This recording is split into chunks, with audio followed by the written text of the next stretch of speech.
And we're live. I'm joined today by Oisin Farry. Oisin, we were inside. He's leading away from the mic here, trying not to laugh his ass off there in the mic. He's such a child. Hilarious. I'm being exceptionally professional right now.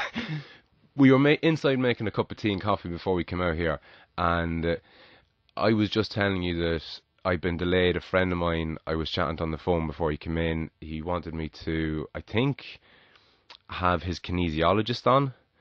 And we started talking about kinesiology, and you mentioned that you'd seen was it a documentary or read a book on... I think it was a book. Was it? Yeah, we were talking about the Ben Goldacre, I think is his name. I forgot the name of the book.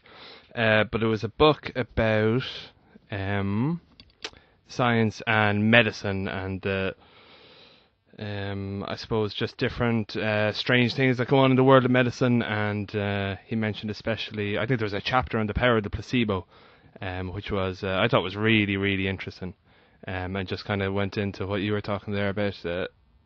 I can't even pronounce that word. What is it? I think it's kinesiology. Kinesiology. I'm not sure, but the guy that was who mentioned it to me, he was saying that he's done it and he gets great merit from it, and I would imagine there's obviously a certain amount of that that's placebo related. And I think, had you mentioned as part of the article, or was it an article or it's a book. A book. I think you had mentioned that, is there a claim in the book that a large percentage of all medical procedures have an element of placebo effect in them? Definitely, even if they're credible medical. Yeah, I think you were saying yourself, if the doctor has a white coat, if there's a frame degree or something on the wall, that's going to affect your perception of the whole thing, and it's going to hopefully increase the effectiveness of whatever it is. And one of the things in the Ben Goldacre book was about how you take whatever medicine, and they were saying in what form you take it. Exactly, in whatever form you take it. So if you take it as a tablet, it's whatever amount effective. But if you get it as an injection, it's hugely much more effective. And if you get it as can't think of the word now. Suppository. There we go. You get it as a suppository. That's supposed to be number one. That is the most.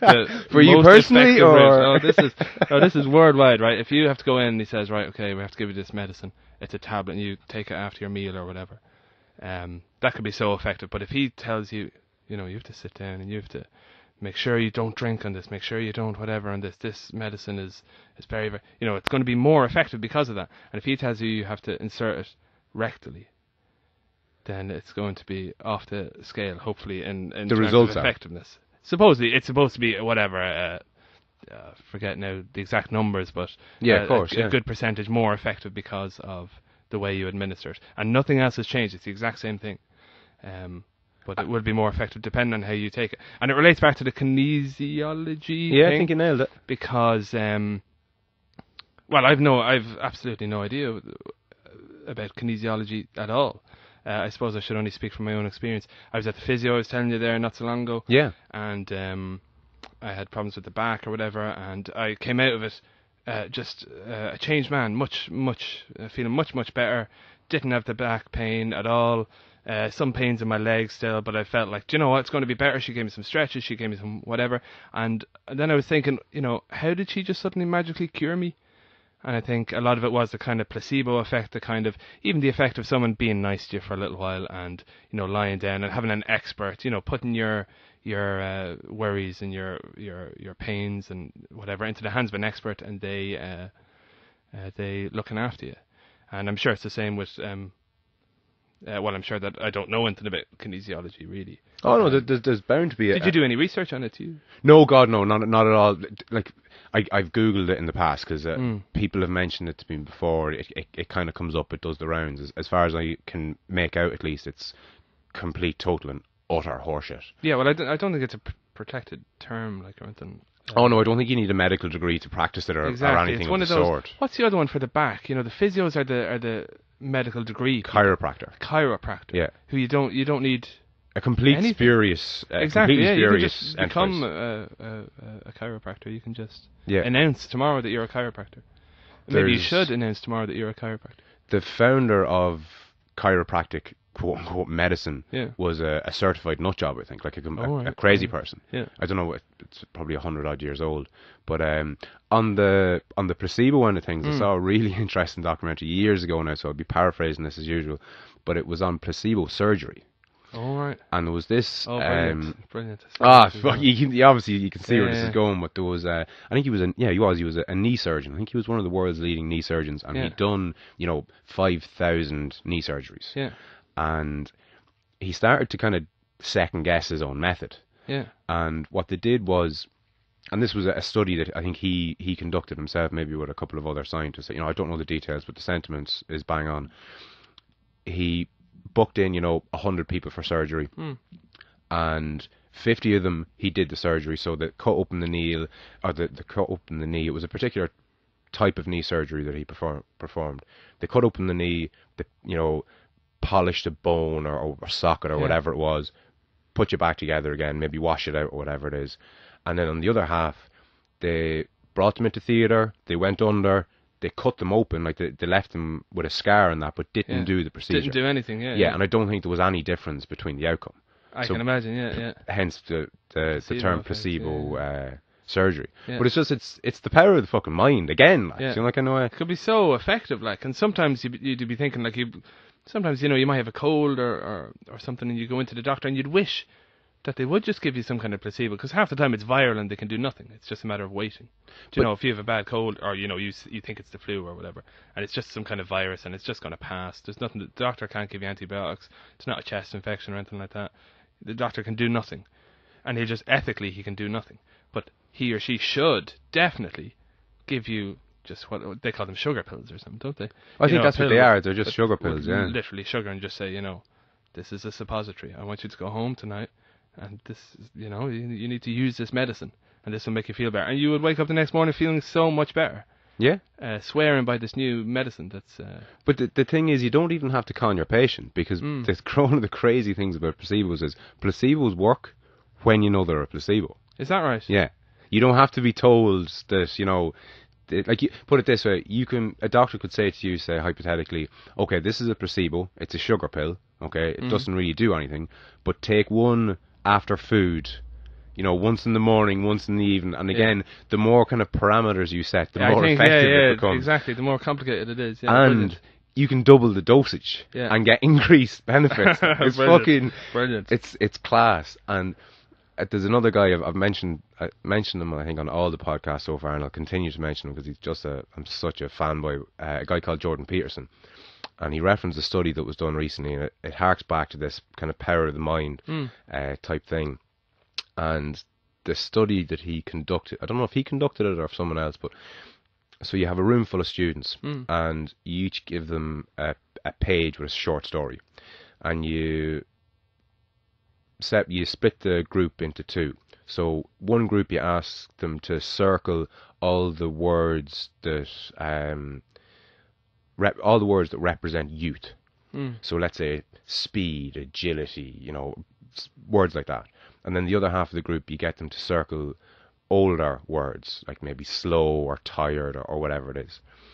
And then when the examination is finished, you time them to see how long it takes them to get from their seat to the door. And the people that fucking circle the youthful words walk faster. Yeah, every time. It's fucking insane. Until you get the noises that the older, or the people who are... The groans, yeah. Oh, when they get up out of the chair, yeah, brilliant.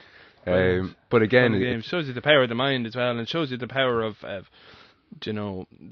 why there are all these different people that you can go to for various different ailments. You see that what do they call them? They do tarot readings, and they do angel shops, healers and people with cures are another one. Yeah, people with cures. Yeah, exactly. And the more complicated the cure, the more likely it is to work. But sure, it's all good fun. You see, that's the thing. I would call bullshit on a lot of that, and I've said it to a lot of people who would claim to have the cure for something, and they're not slow to tell you to fuck off. Basically, they get quite upset about it, and both the people who claim to have these cures and the people who claim to have been helped by these cures. But my grievance with them is, you're giving credence to bullshit. And if you go to, say it's a kinesiologist or say it's someone with the cure, it means odds are that you're not going to your medical doctor. And it could be dangerous in that way. It could be very dangerous. And if you're only doing it yourself, that's fine. But people bring their kids to get cures for stuff. They do. And but very rarely do they do that without, seeing a doctor as well. I think that's kind of overblown as well. I think the first thing any sensible person would do. I think I used to be like you as well and kind of like, get annoyed with these people and whatever. And then you think like, if it does help somebody a little bit, even if it's the parent that just feels a little better, whatever, they have this virus, there's nothing that's... But do you not think that we should... This virus, the kid is not going to get better till the virus runs its course. It's going to be 10 days. But on the 8th or 9th day, they say, I can't handle it. And they go and they check out one of these cures or something. And it seems to work. They feel better. Everyone feels better. Kind of win-win. What harm, like? Kind of what harm. And in a lot of these cases, the guys who have the cures, they do honestly believe that they do actually have the cure. If not in all cases. Exactly. I wouldn't claim... I've heard stories of lads and they'll do Decades of the Rosary down the phone. Like, you ring them at like 11 o'clock. Who wants to be doing Decades of the Rosary down the phone unless... and they want no money. And it's just because they reckon they have this cure and they may give it a blast. Anyway, they'll try and see if it helps. Should we as a society not be moving away from those things, though? That's an interesting question, yeah. Well, you're probably a teacher. should, but then... And I would have probably agreed with you a couple of years ago, but I think now I'd be like... Yeah, we should be moving away, but you can't force people to move away. You can't just like outlaw these guys and hunt them down. Then you're going to, Nazi Germany. No, and I fundamentally I'm opposed to banning stuff. Kind of across the board. Yeah, I'd go along with that. Yeah. I'm not in favour of banning stuff if for no other reason that when you ban things, you push it underground and exactly. things get kind of give it a glamour as well. Yes. Yeah, this is banned because, pharmaceutical companies, etc., etc. Yeah, that kind of way. But I still, I don't know. Again, you're a teacher, secondary school teacher. Yeah. So you're in charge of the minds of future generations of Irish people. I wouldn't say in charge of the minds now, but I would be entrusted with a small bit of time with some of them occasionally. A lot of time. A fair amount of time. Okay, a fair amount of time. During a very impressionable period of their lives. Yeah. The most impressionable, you could argue. Yeah. Do you feel any kind of responsibility there? I certainly do, yeah. I really enjoy the teaching. I absolutely, honestly, 100% enjoy it. I love the... Sorry, just get you to pull that towards you small bit. No, you're grand. How's that? Yeah, better. I really, really enjoy it. I did a load of different jobs previously. I was a, postman. I worked as a hospital porter, and I worked, loads in the banks and did the office thing, did the 9 to 5 thing, and the teaching thing is just, it's amazing, like to walk in and to have, as you say, all these young minds and, looking at you and looking up to you and looking for some kind of direction and looking for some kind of something, and to be able to try and steer that a little bit is it's a lot of fun, like, and I can't believe I get paid to do it. Like, it's great fun. I honestly enjoy going into work. Any day of the week. Monday morning can be tough, but it's the only job I've ever had where you get up and you go, do you know what? I don't mind. Yeah, I'll go in. Yeah. Are you by yourself with that mentality, and not in your staff room per se, but in general with teachers in general? I think a lot of them... I think most teachers would really, really enjoy their job. They talk about it in terms of vocations or whatever, and you hear lots of people say, I could never do that. Yeah, I couldn't, personally. I couldn't.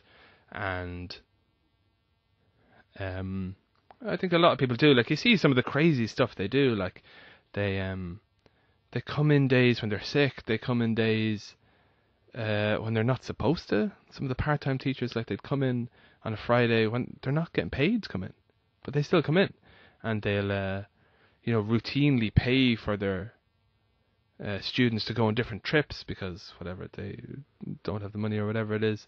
They'll they say it's the only profession in the world where you steal stationery from home and bring it into work as opposed to the other way around. Like my wife would be saying, "Where's our good stapler gone?" Like, "Oh, I don't know where." Yeah, we used it for whatever, some display in school because we didn't have the money in school. Oh, I bought loads of nice paper. Oh, where's that gone? Yeah, that's in school as well. And are the schools underfunded, would you say? Again, Um, generally, I don't mean to pin you down to your own Generally, particular school. generally, yeah. Sure, the cutbacks in the last couple of years have been particularly savage, and what they're doing to newly qualified teachers at the moment is outrageous. Like, And what is that? Are you comfortable speaking about that? Like, or I probably shouldn't talk too much about it, but the newly qualified teachers aren't basically on the same pay scale as people who were employed as teachers before whatever year it is, must be 2012 or 13. So basically what the unions did was they had a big, during the recession or whatever, they had a big discussion and they basically sold future generations of teachers. They sold them out, basically. the unions did? Yeah. To what end? They said the current teachers' salaries would be kept as or frozen at what they were. Yeah. But future teachers coming in would start on a lower pay scale. My So I can be teaching with someone who I am teaching. This is what I shouldn't be probably talking about. There are teachers out there per se that are they're teaching with people who are not on the same pay scale, which is an unacceptable way to be. Like, you wouldn't have it in any other kind of doing the same job but getting less money. Yeah. It's outrageous, really. Forgive my ignorance, but my understanding of unions generally, not that I know a whole pile about them at all, but they're for the workers, surely. I mean, it sounds counterintuitive that a union would agree to something that didn't benefit the workers. Or am I missing something? I don't know. I think it kind of happens that way when there's a popular vote, when there's some kind of democracy involved. What suits most people, and at that moment, in whatever year it was, 2009, 10, 11, I'm not exactly sure what year it was, but when they sat around to see what can they do, they got for their members a pay freeze, right, at that level, and everyone was delighted with that. Well, everyone who had a vote, teacher, of course, was happy to go along, and they voted to accept. And so future teachers didn't get the same, but they were future teachers. They didn't even exist at that time. So yeah, of course, yeah. They didn't have a voice. They didn't have a vote. So fuck them. Pretty much, yeah. That seems to me what happened. Now, I'm not. I wasn't involved in any of those discussions. That was my impression of it, and I should definitely state that. I don't know, but personally, I'm teaching because I love teaching and because I get 3 months off in the summer. Nice. Which is really, really important. And you only amazing. Work 9 to 4 or something? Well, there's that kind of thing. No, people say, oh, it's 9 to 4 or whatever, but there are, you have to do corrections, and you can't just rock into a classroom and say, yeah, let's do it. It doesn't work like that. Yeah. That's the class contact hours. I do 21 hours class contact every week. Okay, and you're expected to do, like, as a teacher, and again, generally you're expected to do, is it 40? Like, that's the kind of standard working week? Yeah, you'd be aiming for 40. Yeah. So if you're in class 21, there's 19 that you need to be At least they say for every hour class you have, you should be doing 2 hours. An hour preparation, an hour kind of maybe looking at stuff. Now, I'm not saying I do that the whole time, but I would definitely do a hell of a lot more, substantially more than the 21 class contact hours. Yes. Definitely. 100% easy, like, without, trying to mark, you can imagine yourself a load of 6th-year English essays or whatever. It takes time to give them the attention they want. And even, you have to go in tomorrow and you're teaching Macbeth. Like, you have to know what's going on and what you're going to do and what you're all about. So. Oh, yeah, no, understandably. But, I really enjoy it, and I think it's amazing, and it's something that I'd be really, really passionate about, the teaching. I love going in there and just kind of trying to share my passion for whatever, English literature or whatever it is, or history or whatever it is, and yeah. And what are your passions generally? You mentioned again just before we started recording that you do a bit of brewing. Yeah, I don't know, passions. What are my passions? That's a great question. Well, you do. Tell me a bit about the brewing, because you were telling me about craft beers. Yeah, okay. Before there was such a thing as a craft beer. I suppose family number one. I have to say that. Get it out of the way. Done. I know. The family is amazing. Like, I love all that. Like, the 3 months off, My wife's a teacher as well, and both of us have 3 months off. And there's not many people who get the, mum and dad home with kids for 3 months, and it's amazing. It's a lot of fun. So that's probably number one. Other passions. Well, I'm gonna give you a bit of a dig out here because Right. just on the off chance that something popped up, which it did, Yeah. I googled your name before you came here, and I God. saw you holding what was, to my eyes, at least a 15-pound pike. Oh yeah, okay. There's a passion. Okay, yeah, fishing. I love fishing. I love fishing. Other passions. Brewing. Okay, brewing beer. I enjoy that. I enjoy baking bread. Weirdly, I'm totally obsessed with baking bread. Is there a worldwide resurgence in kind of baking bread, and particularly kind of men baking bread? Is that a thing? No, I love it. There's something about I think the beer and the fishing and the bread that connects them all, and I think it's this idea of like kind of solving a problem. Because like I go to the first time I try to cook bread, it says okay, whatever, knead it, prove it, put it in the oven, yeah, do that, and it doesn't work. It's just like fishing. You go out, you say, oh, what do? You get a float, put a hook in it, throw it in there, and you can stand there for the day, you don't catch fish. The exact same thing with brewing beer, like whatever, put the stuff in, it doesn't taste like what you want, so you're constantly then trying to solve all these weird problems, and you're trying to figure out what variables are going in here and what. No more than yourself, I'd say. With my business. Exactly, with your own business. Trying to discover what variables are affecting what different thing, and how can I create some kind of atmosphere that will sort this out. And maybe, do I need to do more kneading or less kneading, or do I need a different bait on my hook, or do I need different hops, or so all those different problem solving things. And then you have to build different kind of they're hobbies, I suppose, isn't it? But they keep the brain motoring exactly along. Yeah. I think people are missing that.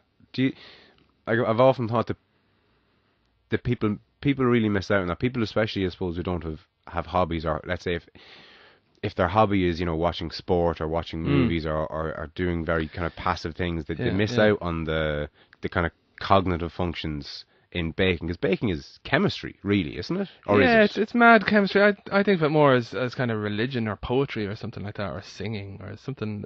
I like those kind of metaphors. Where you're going to have to expand on that one now. Where you get the kind of the randomness. The kind of the religion. The way that not everything can be totally explained. Like, I have the right amount of yeast in it, and it was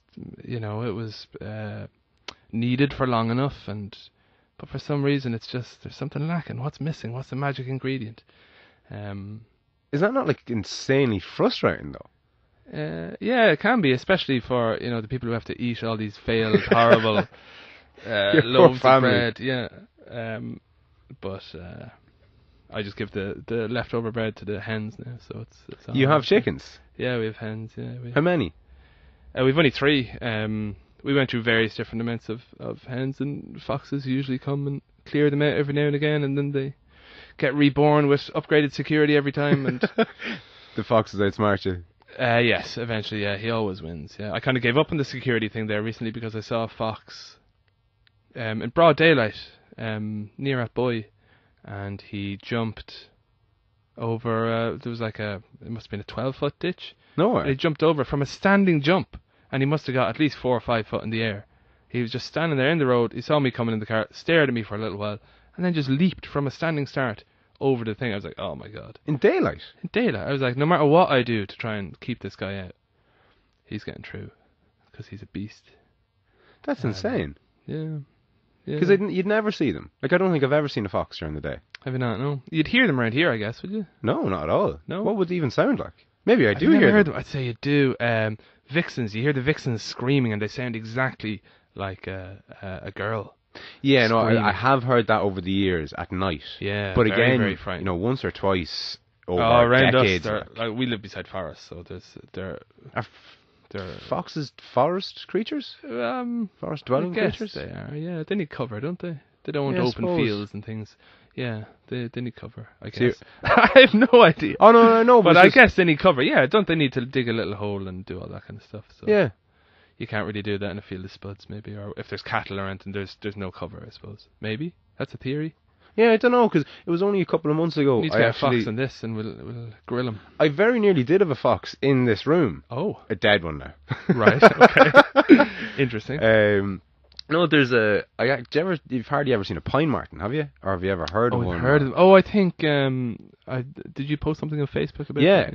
Yeah. Was it this year? Was it the start of this year? And they're very rare. I think they're endangered. Exceptionally rare. I think there's something only like, is it 3,000, they estimate there's about 3,000 mating pairs in the whole country or something like that. But I found two. I found another one since. He's actually in my freezer down the road. I intend to get him stuffed and mounted. You're joking me. Yeah. Where did you find him? Again, on the road. Oh my God. Driving along. What the fuck was that? The first one I found, I thought it was a monkey. That's what it looked like. It looked like a monkey. And then stuck the post up on Facebook, and the comments were actually hilarious. But turns out that it was. I think I saw some of those comments. Yeah, they were very funny. Yeah, it was in fact a pine marten.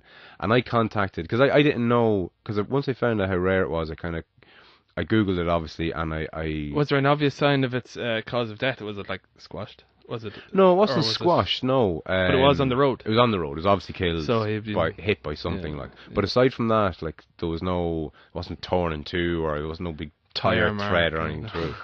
But I kind of felt my civic duty was to kind of report it to a degree when I realised how rare it was. And the numbers there's been a bit of a resurgence recently.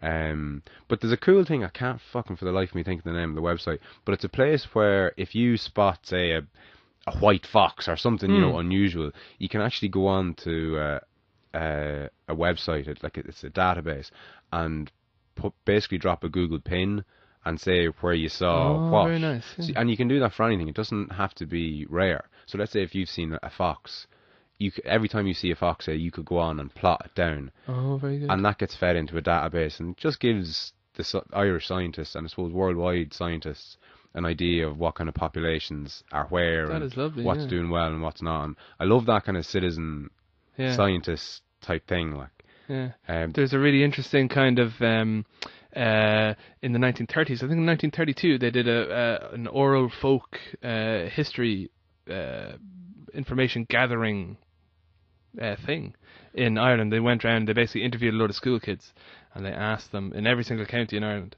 and they asked them for some stories from their locality about different things. And recently they've been digitizing all that stuff. Right. So you can now, it's becoming searchable, and it's, when this stuff goes online, it's gold, because then you can search through it or whatever. But we were reading one about near where we live, and there was somebody talking about a badger cat that they had heard. They had heard of this mysterious animal that was roaming the forest near where they lived, and it was kind of half badger, half cat. They called it badger cat.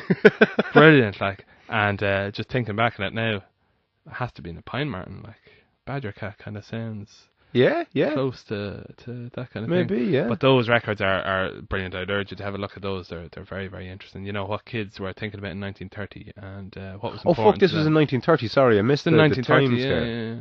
So was it 1932? I think it was 1932 where they went around and they collected all this stuff. It's searchable by location, so you can probably search for around here, or by county anyway, and by keyword, by topic. So it's mad. Like, I looked up fishing to see what guys what techniques and tips they had for fishing in the 1930s, and they're very, very. And what's can you think of the website, or what would Google to find it? What would you Google? Oral folk history Ireland, something like that. Right, something like that. Find it. I think that's it. Yeah. It'll come to me now later, I'm sure. One thing that didn't come up when I googled your name was your experience on the roadside was it your first or second born? Or third?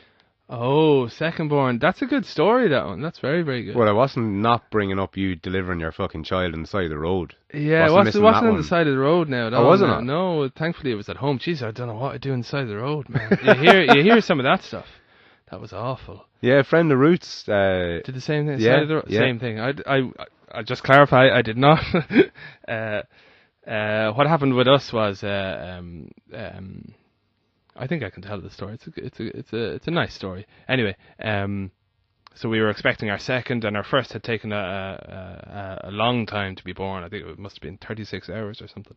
So we were saying, right, okay, we're not going to rush into the hospital. It's not going to be like last time. This is going to be on our terms. We're going to relax, and it's going to be all good. So anyway, she wakes me up in the middle of the night saying, yeah, I think things are starting. Do you mind going and running me a bath? I say, yeah, no problem. Brilliant, go time. Right, kind of digging in for the long, the 36 hours or whatever. So jump out, run the bath. Kind of thinking, yeah, I'll go down, maybe just boil the kettle now. I'll have a cup of tea for myself now. And anyway, the bath is run, everything's ready. So I go in and say, right, okay, the bath is ready. And she's looking a bit distracted, and I'm like, are you okay? Do you need some help or whatever? And she's like, I think you have to check. I was like, check what? Do you mean like the temperature of the water or something? And she's like, no, you have to check. I remember going, oh. And I remember checking and then seeing like that baby was coming right now. And there was just a hilarious moment when I remember I walked over to the window and I noted that the window was big enough to, if I opened the handle and pushed it out, I could easily just step out the window and just leg it off down the road and be gone. And come back in an hour or so, and that would have hopefully resolved the situation. And for 1 second, I thought about it. Definitely thought about it. I was like, oh no, I can't. I'd be killed. Rightly. And whatever, I went back then, and so we rang the ambulance and whatever, and they were very good on 999. They were brilliant. They helped us through. We got a copy of the phone conversation. We got a recording of the conversation, the 999 call, and it's brilliant. It's fantastic. You can hear like the terror and the fear in my voice at the start, and you can hear that kind of dissolve then later on when he's born and everything is fine and all is good. Did you really, really nice. Yeah. Am I remembering this correctly, saying you had trouble getting the recording? We had huge trouble getting the recording. What was that all about? Well, I suppose it's an unusual thing. Like I didn't ring 999 saying here I want but I rang. I Googled where they were based. I think they were based in Navan. Yeah, I think so. Yeah, the headquarters of the 999 yeah. people. Yeah, and was talking to them, and they were very cagey, and obviously they didn't want to give out the recording, and I was just inquiring, did they have it first, and they were, I'd say they were worried about being liable or something, or something happening and them being liable, and they didn't want to, and so they asked me to write in a letter, so I wrote in the letter, and then they wanted to charge me fees, and they wanted to do this and to do that. But then eventually I got talking to them again then a second time after that, and it was one of those things when a human talks to another human. And he was like, oh, that's grand. Oh, my God, it's a beautiful story. Here, I'll print that off now. Here, it's there. It's emailed there. Good luck. Enjoy that now. You're, brilliant. And it was amazing to hear it. How long was it? Just as a matter, because that phone call. Well, yeah, because that would give me some idea of how long the whole process was. I think it was about 40 minutes. Fuck, right. And a baby was born within 5. Okay. First 5 baby was born. That was just them waiting on the ambulance, and I don't even think the ambulance was about maybe 20-25 minutes, if I remember correctly. And if baby was born 5, presumably there's a cleanup or a few checks to make in the subsequent 10. Oh, there are there's the exciting version of the story that I tell, which I had to go down, and one was like, you need a serrated blade, and you need some kind of clamp or something, a vice grip, something like that. So I went down and got the vice grips and a vice. What the fuck would you do with a vice grip? The vice grips and a serrated blade, and boil the kettle, sterilize the both of them.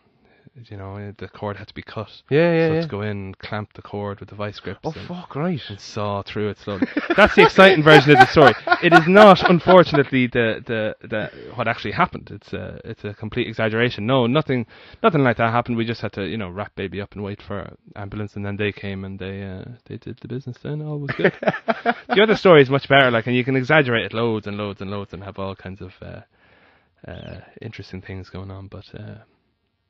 Yeah, it's a nice story. Yeah, it's brilliant. Yeah, it was a really nice experience. I remember it just shows you, you get that kind of the adrenaline rush, and I had to whatever. It's amazing, the places that your brain will go to when you're in a serious crisis situation, and yeah, and what you're capable of doing, and what I would have said, no way would I be able to do anything like that. Help or even just be in the same room would be difficult. Yeah. But when up against it, you've got the window, you can jump, or you can just turn around and when you turn around, it's just it was good, clean fun, I suppose. Yeah. I wonder, is it to do with the fact that you kind of, with your job, your brain is engaged, you're thinking all the time, you're correcting papers, you do your bit of brewing, you do your fishing, you do all these different things, so you've a fit mind, say. Whereas a lot of people, go running and go to the gym and play sports, and they might have, let's say, fit bodies,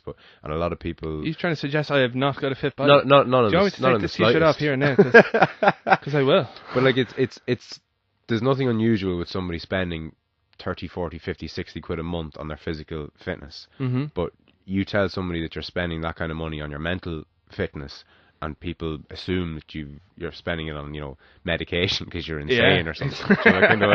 Very good. Like, people will go for that leap instantly, like. Yeah, you're right. And I think there's far more kind of mental health issues probably than there are physical issues as such. Yeah. I don't know, just thinking out loud. But I wonder, would other people who mightn't have had that kind of, who mightn't do those mental exercises that you do, would they have jumped out the window, or would they have frozen, or would they have not been able to do? Because people do freeze, like people do climb up and shit themselves, But I think that's I think that's a natural kind of human thing to do. I think there's very few people who would have jumped out the window. I think there's probably very few people who would have thought about jumping out the window. I think most people wouldn't have been an option. Surely, I think that was a bit of a cold thing for me to have done, to kind of. A very natural thing to think, though, surely. And I do remember looking at the window, and it's one of those, it's not the tiny little part up the top that you might just use to let a bit of air in. It's the, almost like a door thing, and you're looking at it going, I could just step out that window, like. But no, I think it's a natural thing, isn't it? Humans, as a rule, I think they're incredible things, and they do amazing things for each other, and selfless things, and beautiful things, and no, absolutely. You're reminding me of Storm Ophelia that I was about to say hit us. It didn't really hit this neck of the woods. No. Anyway, I don't know if there was any damage on your direction, but a couple of people have mentioned to me since that they were inside, all the windows and doors were shut, the wheelie bins were in the shed, or they'd done, they brought in the potted plants and whatever, and they kind of battened down the hatches as such. And a couple of people have said to me independently that they, kind of wanted something bad of course they did. to happen. Yeah, and everyone did. I think I think what they're craving there is what you had, that that call moment to action, that fucking right, let's fucking do this, like. Yeah, so that's the reason, like, we were watching the American hurricane, or we call it the American hurricane. It's ridiculous. Like, it absolutely annihilated loads of these, what was the name of that hurricane? Oh, it was recent. It was this year. It must have been the one that went through the Caribbean and into Texas. It annihilated Cuba. Absolutely annihilated Cuba. I can't think of it today, but that hurricane. And it was coming towards Florida, and it was only hitting our media when it was approaching Florida, and they had those American newsmen standing there in Miami, like looking out, getting ready, and again it was petered out to high winds, but they were kind of like they were upset that they didn't get more kind of excitement out of it. I think there was loads of people killed in Cuba, and there was another island really badly hit. It didn't even make the media, like, of course, because it wasn't American. But same kind of thing. They had 24-hour news coverage from America. Ready for getting, and the news anchors standing out there on the beach saying, everyone must be indoors, get indoors right now. It's okay for me, because I'm, news media. But you guys, get inside now, and the storm is coming, and we're on storm watch, and over here, it's, no other news at all. What's Donald Trump doing? Oh, don't care. What's whatever. No, there's a storm coming. Yeah, but if it bleeds, it leads. Do you know that kind of way? Like, if he can sell people. That's what they were looking for. I think they wanted. They really want. You could sense the disappointment. The they'd be coming back to the studio saying, "It's petering out." What? Check again, damn it! You're breaking up. Maybe the wind has blown out all our instruments. Yeah. The storm Ophelia did actually hit us. Well, hit us pretty bad. We had maybe a 20-minute period where we were going, oh my god, what the hell is happening here? We thought it was going to kick off. First thing that happened was a tree came down across our lane, just down the road from our house a little bit. We kind of saw it, and then we heard about the second person dying. Do you remember there were 3 people killed? Like, it was severe. Like, and we heard about the second person dying. Then the electricity went out, and then the phone reception went out, and our water was gone because we had no electricity. And then a tree went down on the other side of the house. So I was kind of going out, like, I know you probably shouldn't go out or whatever, but I was going out looking down one side of the road, totally blocked by an enormous tree. Looked down the other side of the road, totally blocked by an enormous tree. No electricity, no water, no phone signal. Don't know what's going on. I just heard about someone dying, and we were like, oh my god, this is going to be... All you needed was for the TV signal to go now, and you would have been... We had no electricity. Oh, fuck you, no electricity, shit! Absolutely and no nothing. phone reception, the kids so were you're gassed. just there. The kids were gassed. The TV goes off. They're like, oh no, it's okay, we're going to play the Xbox. Oh no, we can't play. We'll just watch a DVD. Oh no. It's brilliant crack. But yeah, so that was kind of... well, it only lasted for, 20 minutes, and then the electricity came back for a little bit, and the guys in our lane were out with the chainsaws. A farmer and a couple of farmers were out with chainsaws straight away in the middle of the storm trying to cut these things out, and they managed to clear the roads within probably an hour or 2. And again, I think those people, I think, really benefit from that, from being in a position to being able to go out and, chainsaw up a tree, or drive a tractor and push something off the road. Yeah, I think they really craved. loved it. They really loved it. Yeah, they enjoyed it. I was kind of like going out, what are you doing? Like, there was a guy killed doing exactly what you're doing. Like, another branch or anything could come down in your head right now. Yeah, just leave it for. But there was thousands and thousands and thousands of people out doing exactly that, probably all across the country. Like, but do you think we're missing strife like that in our life, because we have it way easier than any generation has ever had it? We totally do. Yeah. Like, and I think there's a case to be made there. Well, it is being made that's the reason we have a lot of anxiety issues and a lot of, I suppose, what would be called mental health issues. It's because, I suppose, in a way, we have it too easy. In that kind of way, we've too much time to ruminate, and we're not involved. We don't have the community spirit that we once had, I suppose. It's an interesting one, like. Yeah, I think it's definitely changing. I'd be kind of maybe a bit reticent to use, that kind of nostalgic thing. Everything was brilliant back then. Do you know, that kind of attitude? But it's not that. We're losing things, and I think things are definitely changing. Yeah. Some for the better, and some obviously not for the better. But all in all, I'd be kind of positive about most of the changes. Oh no, as would I. But I'm not saying that things were better. What I'm saying is things were worse. But because they were worse, I see what you mean. We were better as a result of it. Right. So because let's say, if, again, just thinking off the top of my head, if you had to walk so many miles to get fucking water or whatever, you wouldn't be, pissed off that the ice crushing machine part of your American fridge freezer wasn't working. Okay. But people get upset about things like that these days. That could ruin someone's day. Yeah, those first world problems. Yes, exactly. Yeah, exactly. But I don't know. I don't know. People say that it is an issue that we have it kind of too easy, and we're, I think, due to get it a lot easier if AI or AGI turns out to be what it is. Have you followed that at all? No. Artificial intelligence. I don't know. Not so much. No. The fear with artificial intelligence is that it will make a lot of jobs redundant. Say. Yeah. So I think driver is the biggest category of... Yeah, like those Google cars, or what do you call them? The Teslas, is it? Or yeah, the I'm sure driverless. Yeah, the driverless cars, yeah. It's Google that are making them, isn't it?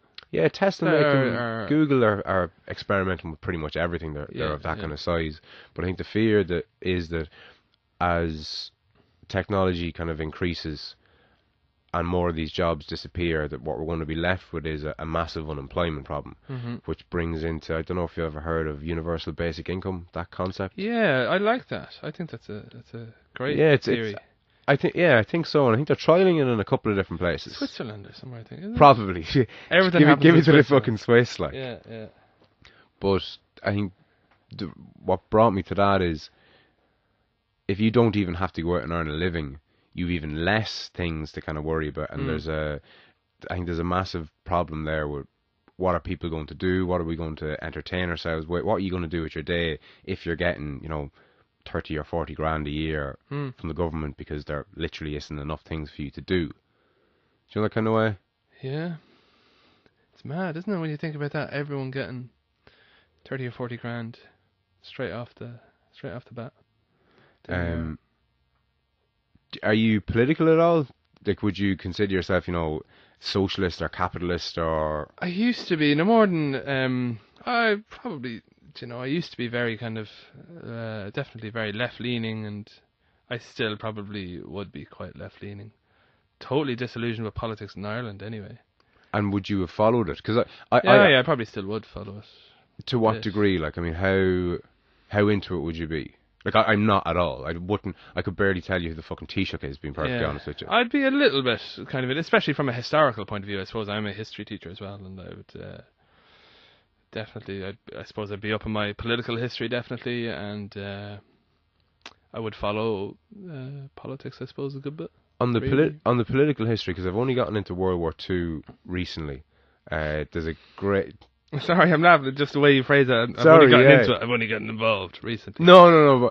But I'm on a bit of a history buzz, but it's only a couple of months, like. Brilliant, yeah. And what started me on it was, I did this thing. I started taking notes of. I'd be a big note taker, just kind of generally, but I started taking notes on things that I thought I knew well, to almost create almost like a little book for myself. The idea being that if I picked a topic and wrote the heading at the top and started writing what I knew about it, you're very quick to know how much you do or don't know about something. Yeah. So I wrote World War II on the top of a page, and underneath it was followed by Hitler was the leader of the Nazi Party. Nice. In Germany. Good. France surrendered. Brilliant. America dropped an atomic bomb on Japan, and I was fucking fast running out with things about World War II. I was like, holy fuck, I don't know shit about anything in relation to this. And watched a couple of documentaries since, and I've brushed up my knowledge on it, thankfully. But it's given me a much better understanding of, I suppose, the world we live in today. I think so, yeah. I think that's why I enjoy history anyway. It's imperative, because they say, it's about people, the students in school that always say, oh, why do we have to study this or whatever.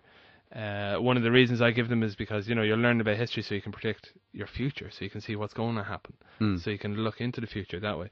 But a lot of them would say things like, they'd give me that argument about, sure, why do I have to know that date or this, whatever? I can just Google that if I want it. They kind of have a point that way. And the way I'd see it would be not learning about facts and dates and whatever, but more about understanding the processes that happened and why these different things happened, and trying to understand them instead of just learning, whatever, World War II ended in 1945 or whatever it was, dates or names or. But I don't know. That's a hard one. I do enjoy history anyway, definitely. They talk about history repeating itself, and it totally does so much. Like, you can see parallels in stuff that's going on today and all over the place in different. Oh, what's that cliche? The only thing we learn from history is that we don't learn from history. Exactly, yeah. Or what's the other one? With those who do not learn from history are doomed to repeat it. No, of course. One, And you, as a history teacher, then, if you could, wave your magic wand and embody a certain piece of either Irish or world historical knowledge on them, what would it be? Or can you, is there something that you wish more people knew more about? Like an event or a topic or something. Yes, I think World War II is a really, really important one. Just because it's so important in shaping our world today, and the stuff that happened there, you couldn't make it up. Just insane stuff, and it happened. That the Holocaust and stuff like that. That's unbelievable. Us today, the organized slaughter of millions of people. How could we? Humans did that, and you can just say, the Nazis or whatever, and you can demonize them or whatever. They're bad guys. They were humans. They were, lads like me and you, probably our age, same educational background, same kind of everything, and they did it. Yeah, no, absolutely. And, I think it kind of makes you look at your own kind of lifestyle and the stuff that's going on in our own country today, the way we treat some minorities, I don't know, older people sometimes, travelers, immigrants.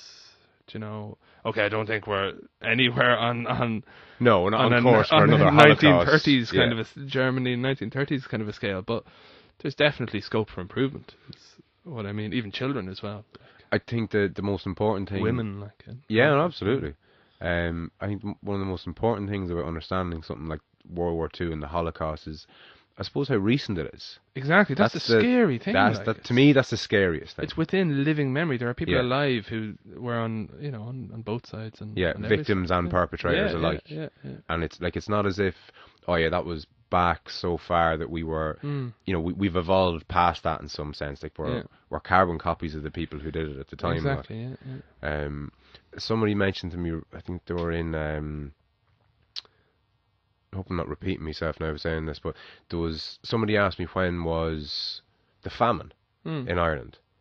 And I was like, fuck. And I was on me bit of a history buzz. And usually when somebody had asked me a question like that I didn't know, I just say, I'd say, I don't know, tell me. But I said, no, fuck it. I'll pin myself to a date, so there's a better chance that I'll remember if I'm That's out good, by yeah. that much. I Yeah, highly yeah. recommend it. It's a great job. That's a nice technique. Yeah, I like it. Yeah. So the answer I gave was, I don't know, fucking 15th, 16th century or something. Really? Yeah. And I'm by no means by myself in that. Yeah. And then I found out that it's give or take about 100 years before World War Two, so 1840 to 1845, thereabouts. I always remember, like, 1945, Second World War ended. 1845, they talk about Black 45, don't they? The worst year of the famine. Really? Where That's things new to me. Like, awful, mad stuff. And that's not that long ago. Like, Fucking no time ago. Like mad. And to think of, like, the state of the country, and to think, like, what we've achieved since then, Yeah. like, it's unbelievable. It's absolutely unbelievable to think that we could be sitting here and, the internet doing all this kind of mad internet podcasty magic all over the place. It's like the likes of this. I haven't promoted it at all. I've literally just shared it on my podcast. It's been listened to over 500 times in 3 weeks in 12 countries, not including Ireland. That's amazing. So if you're out there in Buenos Aires, hi. Hola. Whereas they're Canada, France, someone in the Isle of Wight, hello to you, one person. Come on, would he not get his mates onto it? Yeah, I don't know what's the story, What's lads. the story of the Isle of Wight? There's a clatter of lads out in Australia listening to it. It's listened to in the States. Cool. But again, a wet week ago was Black 45 or whatever the fuck it was called. Do you know what I mean? Yeah. Like it's mad to think how far someone can go, how far a country can go in such a short space of time, which would leave you relatively hopeful for the likes of the Middle East or Sub-Saharan Africa or places in the world that. That's right. Those places have have undergone huge changes, and they've swung from all kinds of totally mad different states of being, to what they are now, and as you say, hopefully they'll improve and all that.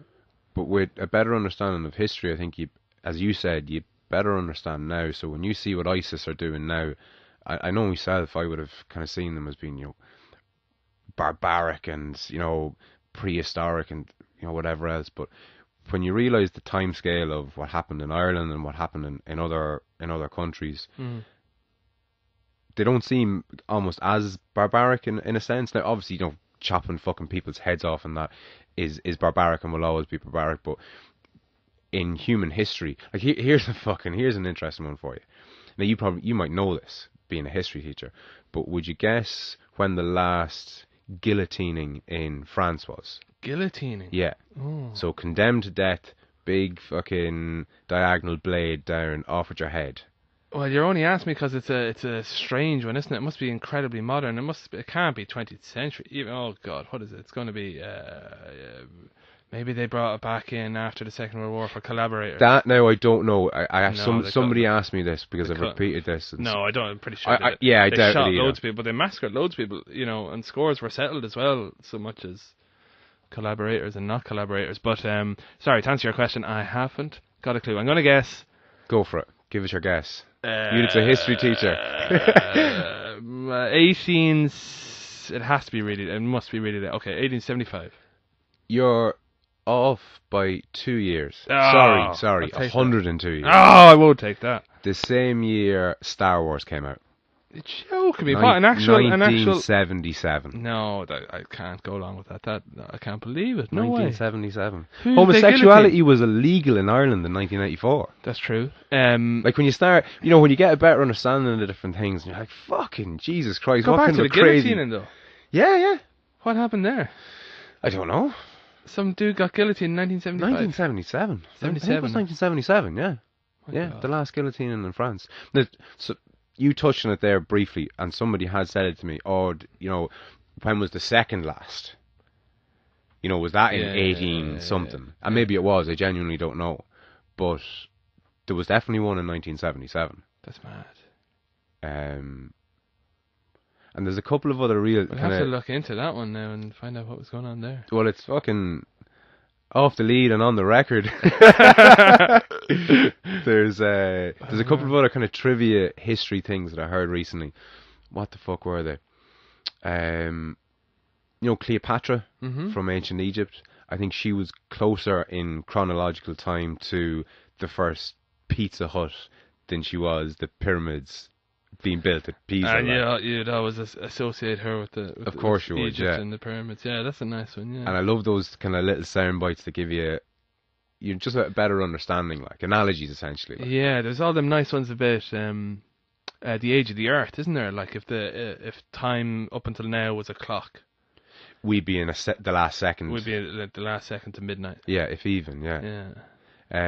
It's a nice way of thinking about it. It completely changes your perception, doesn't it? It makes you. Yeah, well, like people lose their shit over animals going extinct and that to human hands, and kind of rightly so.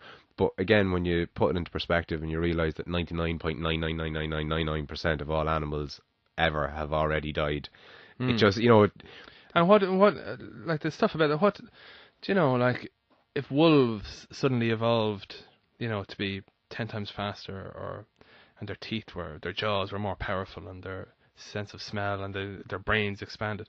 What are they going to do? Only go absolutely crazy and spread like all over the place? Well, that was to happen now. Yeah. But you see, I think it's too slow. Evolution's too slow. Okay, yeah, granted. But say if it was speeded up, if wolves suddenly had, got some evolutionary advantage over humans, do you think they're going to like? I think we're at a bigger risk of annihilating ourselves than anything else. That's true. Yeah. Whether whether something evolves in us, like there's an interesting conversation about antibiotics and how and about how we're doing everything that we can to make them obsolete, and we don't have anything in the pipeline. That's something like that now could really fuck us over, like, and set us back. Yeah, they talk about the overprescription. That's the GPs again looking for placebos, and they know, a lot of them know. You go into the GP and he says you've got a cold, and he checks to see it's a chest infection. It's not a chest infection, and whoever's sitting there in front of him says, I need an antibiotic. The last time he gave me one, it cleared it up, no problem, and it probably did. And what does he do? The GP prescribes the antibiotic because he can't, in good conscience, give a placebo, which he should, really, but he can't. So he gives the antibiotic. The antibiotic does nothing, only make it less likely that it'll work the next time. Yeah. So I think that's how that works, isn't it? The overprescription of antibiotics is what they talk about a lot. Yeah, no, absolutely, and it's our bodies building up, or it's not even our bodies. It's the bugs that the antibiotics kill that evolve past the lethal effects of the antibiotic. So that's where you hear all this talk about superbugs. Yeah, exactly. And I heard a really interesting point made recently that there should be an investigation into this statement that hospitals these days kill more people than they save. Oh, that's an interesting one. That's a very fucking interesting one. Hospitals kill more people than they save. The idea being that the hospital model, you bringing all the sick people to one place, is fundamentally flawed. That you're literally, and we're breeding superbugs in hospitals.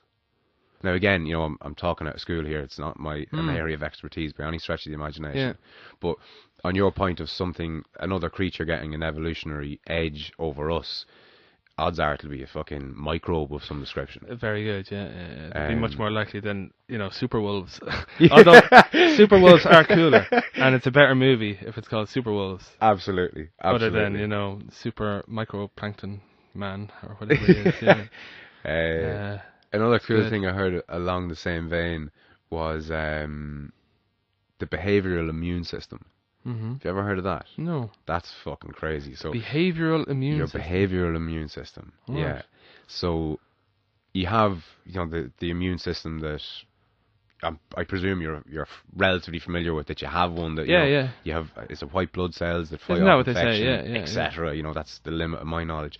But your behavioral immune system is why you're disgusted at rotting food, or why I don't like touching fire and things like that. Yes, I don't absolutely. like getting too hot. So, Absolutely. Okay. It's why you don't step on dog shit when you're walking down the road. It's what keeps babies from tumbling into fires and. Yes, absolutely. Cool. And again, just behavioral like immune system. the That's a behavioral nice immune idea, system, but it ties in nicely with racism and bigotry.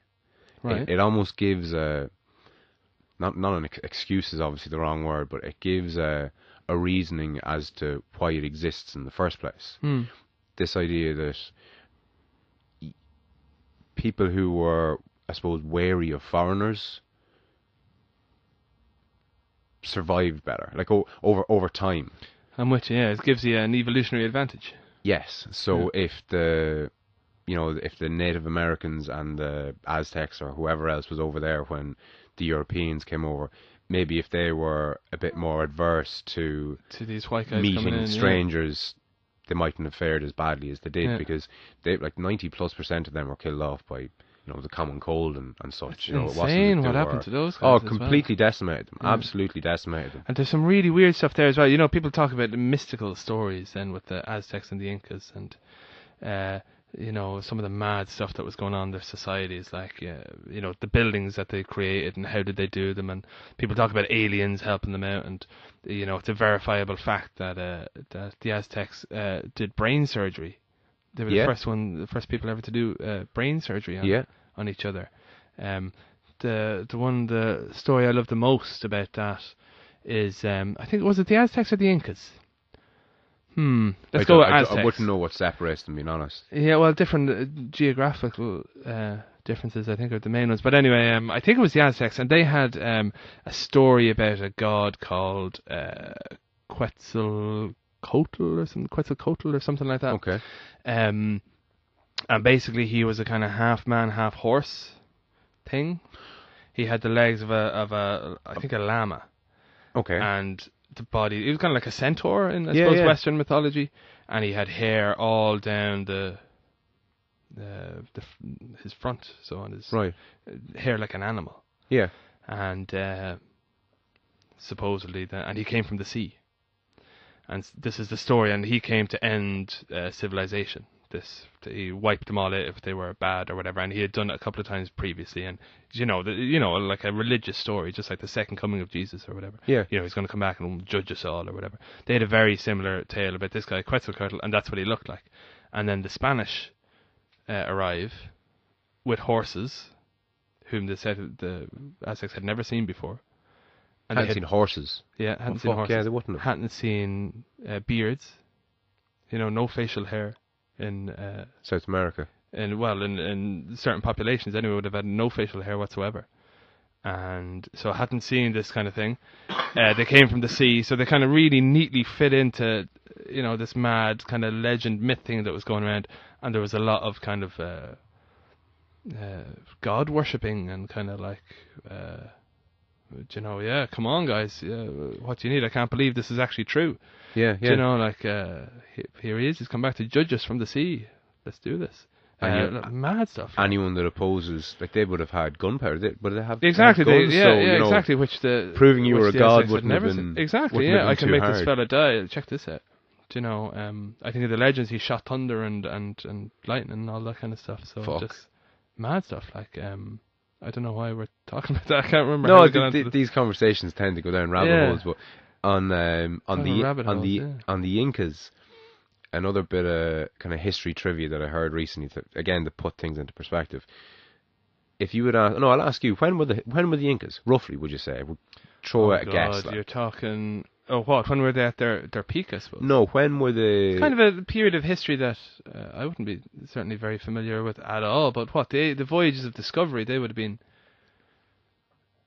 what early 1500s and late 1400s. So when are the Aztecs at their peak? Is that what you're asking? Yeah, or roughly when were they around? Or maybe their peak, say.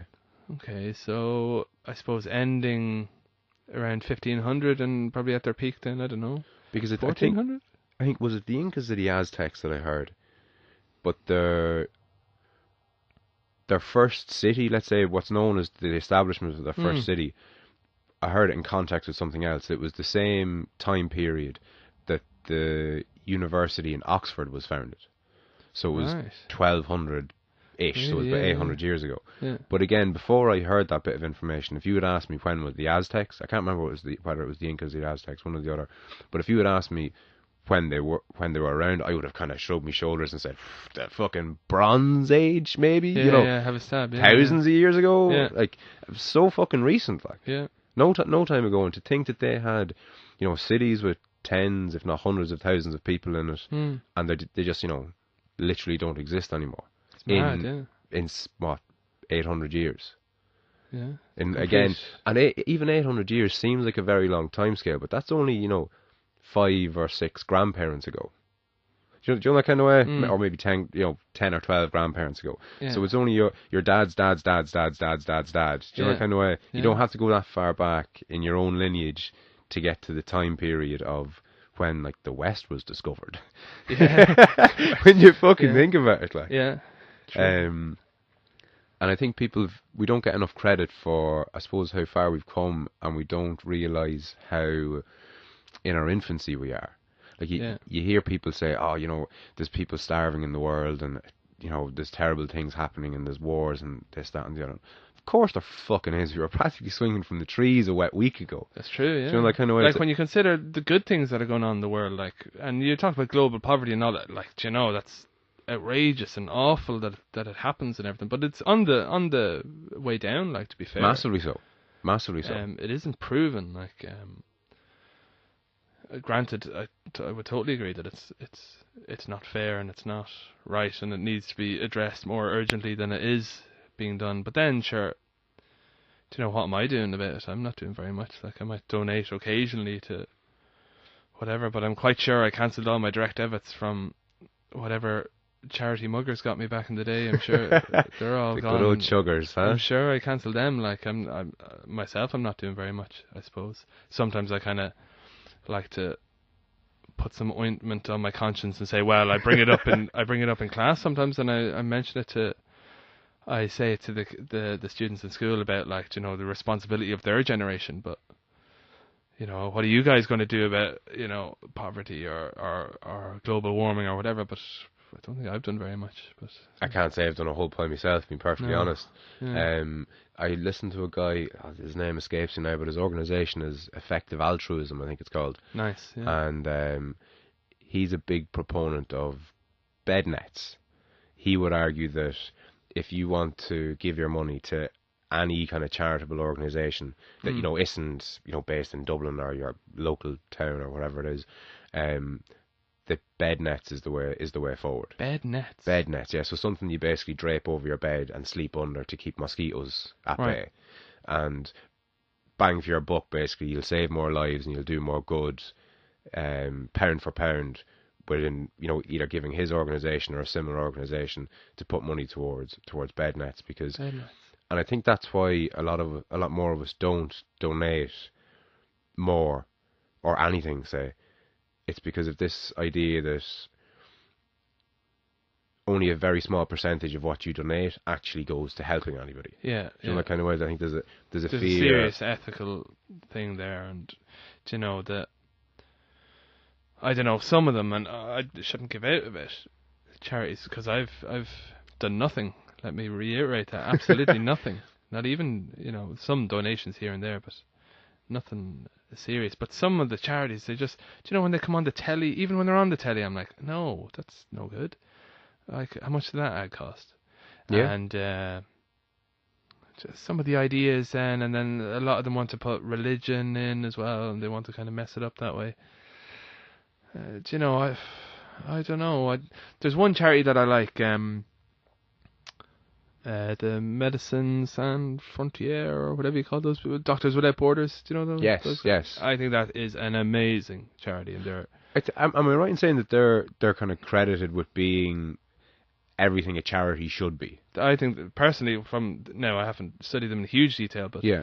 from anything that I've read or the little study that I have done, if I was to donate some of my cash, they're on my list. They're doing well. Keep it up, guys, and think about it in when I win the lotto.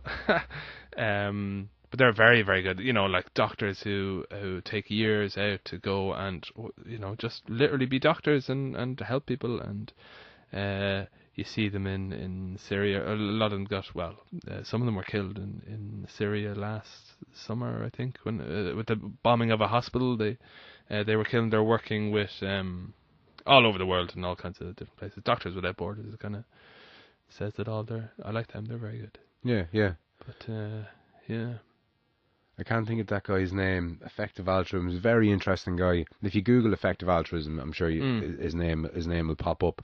But again, his shtick, I suppose, is that your money can go to, let's say, for example, the Doctors Without Borders, because, and again, I think they're fairly credible. But I think it's that long since, pardon me, it's that long since I listened to him talk about it. But I remember the figures being just shocking. The percentage of what is donated that goes to people, the percentage of charities that are only charities in name. You know, that kind of way. It could be upwards of 90+%. Yeah. Between employing people, between paying for ads, I think, you know, is it 90% of all charities' revenue goes towards raising money? Do you know, kind of way? Yeah, So I'm not sure now the figures, but that that like if that was the case, they may just like, I think if your charity is doing that, 90% of your money is going in that. That's. But you see, I think a massive proportion of all charities, it's almost like a fundamental flaw in charities themselves. Yeah. I suppose it's the catch-22. Like, I'm sure the guys who set up these charities are amazing people, and they're trying to raise more money so they can do whatever. Yeah, of course. It's, as you say, catch-22. It's But I'm not a massive fan of charities per se, and what I mean by that is, I think if something is reliant on charity, I suppose it needs to be self-sustaining. Mm-hmm. Do you know, that kind of way? So like sustainable kind of thing. I'd be a much bigger fan of an idea of like a cooperative enterprise. Yeah. Do you know, that kind of way? Yeah. Something that is for profit. Like the creche that my young lad goes to in Simonstown here, it's fucking fantastic, like Kayla. They're not for profit, but they are a business. You do have to pay them. Like their staff get paid. It's a going concern, but they're just not fundamentally motivated by. That sounds brilliant. By profits. Yeah. That sounds amazing. It is. No, it's. And would they be more expensive than normal places? I don't think so. No. Now again, herself would have dealt a lot with, you know, scouting out the different creches and that, and weighing up the cost. But I don't think they were disproportionately more expensive by any stretch of the imagination. That sounds like the right job, doesn't it? Yeah, you no, know, people give out about the cost of childcare, and I don't know what their kind of the business models would be like, and if there's lots of money in creches, I'd imagine. There would be. There probably would be. Should it have to be? Like the way it is now, like. That's one thing that kind of not disappoints me, but that I'd be kind of unhappy about maybe with life in modern Ireland today. The way it's kind of impossible for a normal couple to have kids and to have one of them stay at home. Yeah. It's single income family, like. You can't really have a single income family unless that single income is substantial, but a normal income is not enough, almost. No, like your average industrial wage, I don't know what it is, but I know it's not enough that your missus can stay at home, and even if it is, you know, you'd want to be in a fairly either low rent area, you want to be paying a tiny mortgage, you're not going on holidays, do you know, that kind of way, at least not foreign holidays. And again, maybe we're looking for too much. Maybe we're asking for too much. Yeah, that could be something like I'm sure like in our situation that maybe my wife could stay home if we, if Got we rid of your Sky and your broadband and whatever else. Yeah, if you made cutbacks, maybe I'm just being too materialistic or whatever. If we did, we'd probably have to move. Well, we would have to move house. You'd have to definitely move to a. You'd want to substantially reduce your mortgage and all that. You'd want. Yeah, it doesn't seem to me to be possible. Like, and I know. Talking about historical things, we were talking about. Do you know the marriage ban that was? You've heard of the marriage ban? No. Oh well, there was a marriage ban in Ireland in the public service up until 19 something. What is a marriage ban? Marriage ban basically meant that when you got married, when the woman got married, she would have to give up her job in the public service. So if she was a teacher or hilarious. Whatever, yeah, she would literally have to give up her job. The assumption being that, well, she's married. Obviously, she wants to go home and rear her kids. And now that was in effect until I'm going to say the 70s at some stage. I think. Sure. When did women get to vote even? No, I don't mean to be flippant, but seriously, Oh, we weren't too bad in that one. Countess Markievicz is famously the first woman ever elected to forget about Dáil Éireann, Westminster, and that was. What year was that? 1912 or something, was it? A long time ago, and women were given the vote in. But again, in historical times,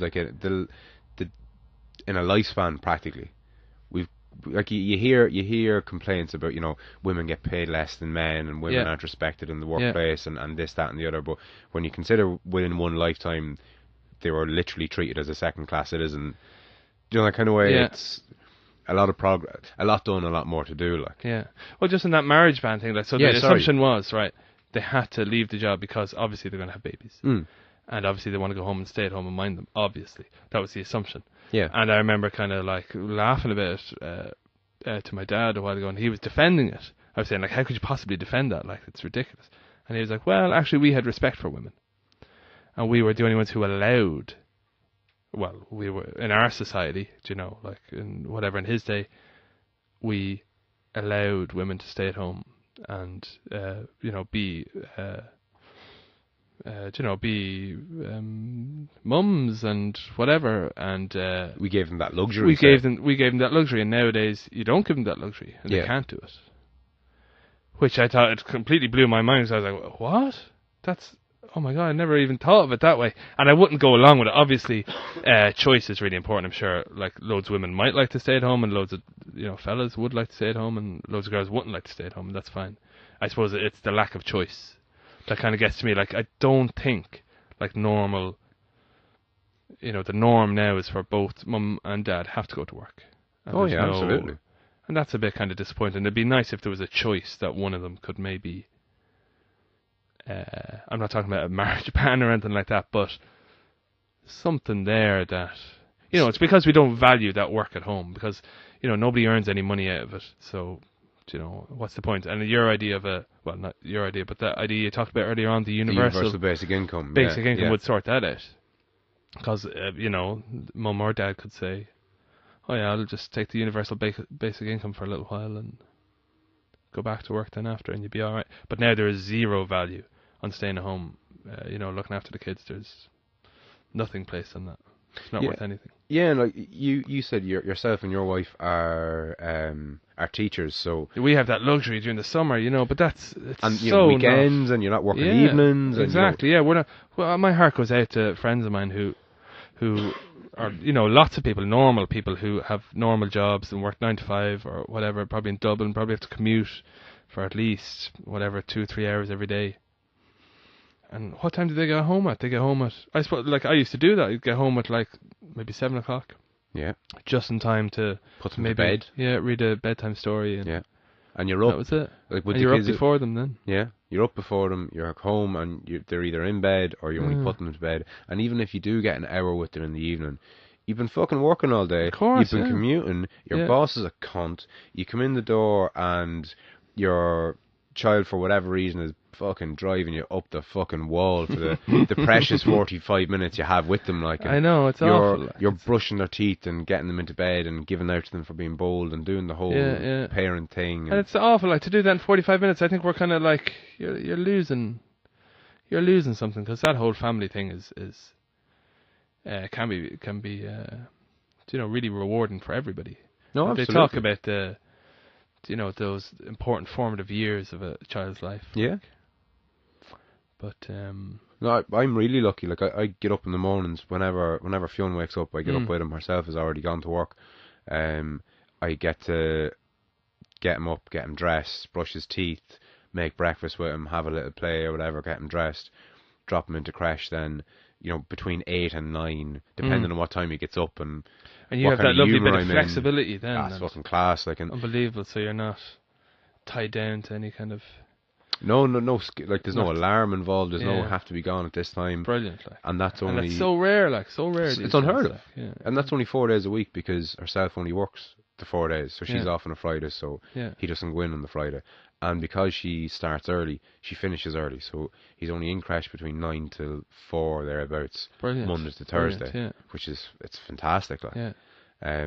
But obviously, we're very much the exception, I think, to the rule. Yeah. There's so many lads that are out there, and and women, I suppose, as well. They don't fucking, like, other people, creches are raising their kids, essentially. Yeah, which is mad, like, when you think about it, like, whatever about Peppa Pig raising your kids, creche is doing it as well, then is.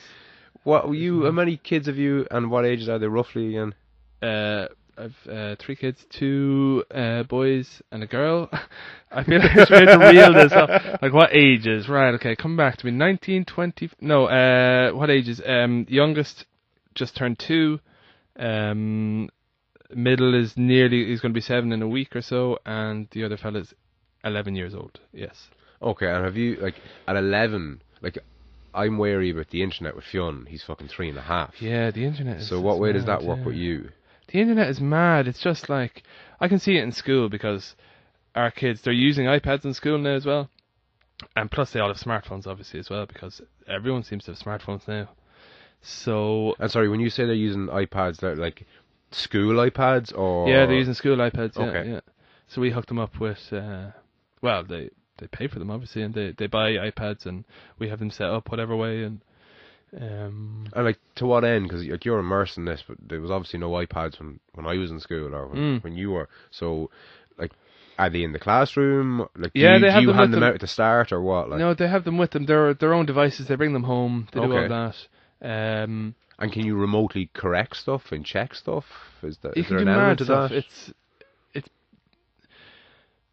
It depends. You can do whatever you want. It's the internet. It's cloud computing. It's all that kind of mad stuff. And if you explore the possibilities there, you can do amazing, beautiful, really cool, amazing.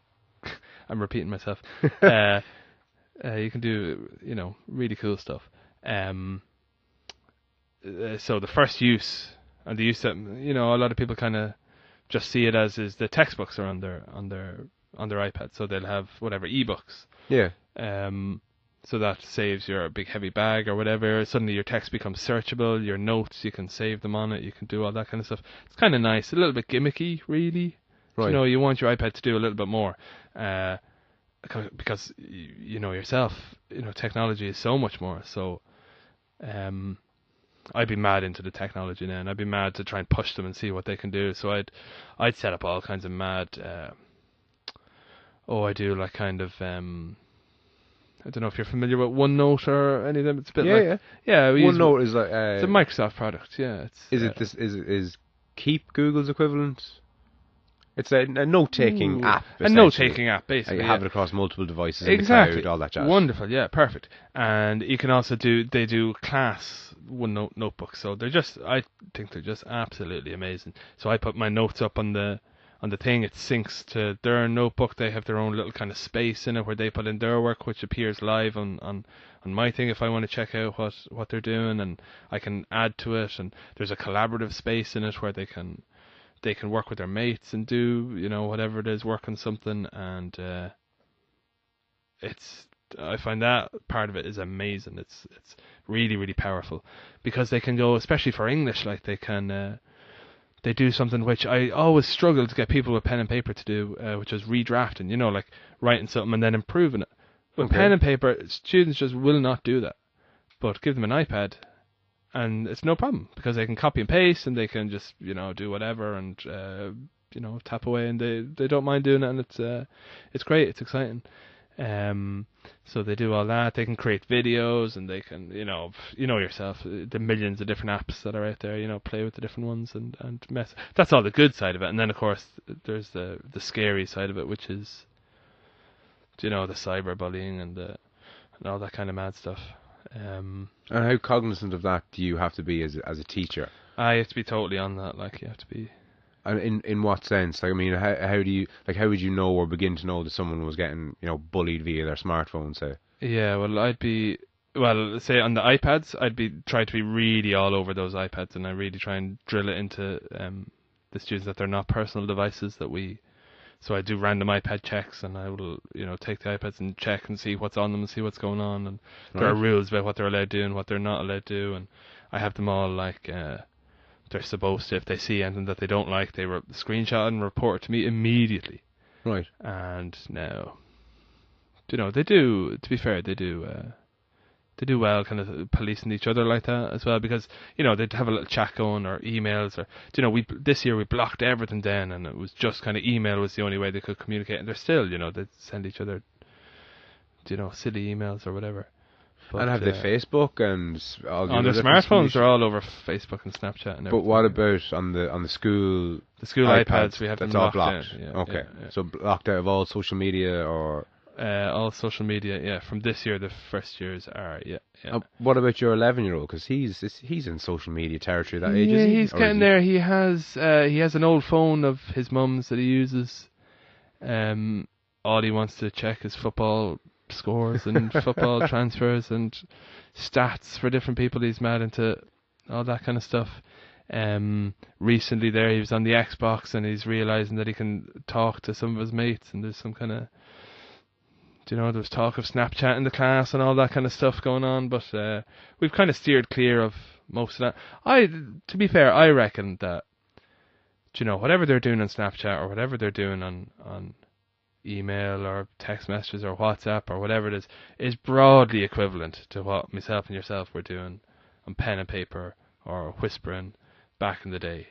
It's not as insidious though, is it? Or that kind of way, like, what do you mean? Well, like, I could whisper something obnoxious to you. I could have whispered something obnoxious to you back in the day, but and I couldn't we whisper. definitely did. Oh no, definitely. of course you did. Yeah, of course yeah. you did. Awful stuff. Oh, heinous. Do Awful, you know? awful stuff. Jesus, like when I think about the shit that we used to play on each other, of course, fuck me. Yeah. But you couldn't do that across the county at 1:00 in the morning. Yeah, that's true. Do you know that kind of way? Yeah, so the scale is a lot bigger. Yeah, and the stakes maybe, are a lot higher, I suppose, and. Like you interact with teenagers, say, a hell of a lot more than I suppose most people would who isn't, involved in schools or that. At lunchtime, say, is everyone, on their phones? Is there a ban on phones in the school, or what way does that people work? say that, but like, I think adults are just as bad. Like, oh no, kids 100%. are, the teenagers in our school at the moment, they'd be flat out on smartphones. Some of them. No more than in the adult population. There's still a few that'd be saying, "Oh, I don't do phones. I don't get them." Teenagers that say that, just like you get adults who'd say, oh, "I'm not into them." A lot of them would, not be on Facebook or whatever. Lots of them are though.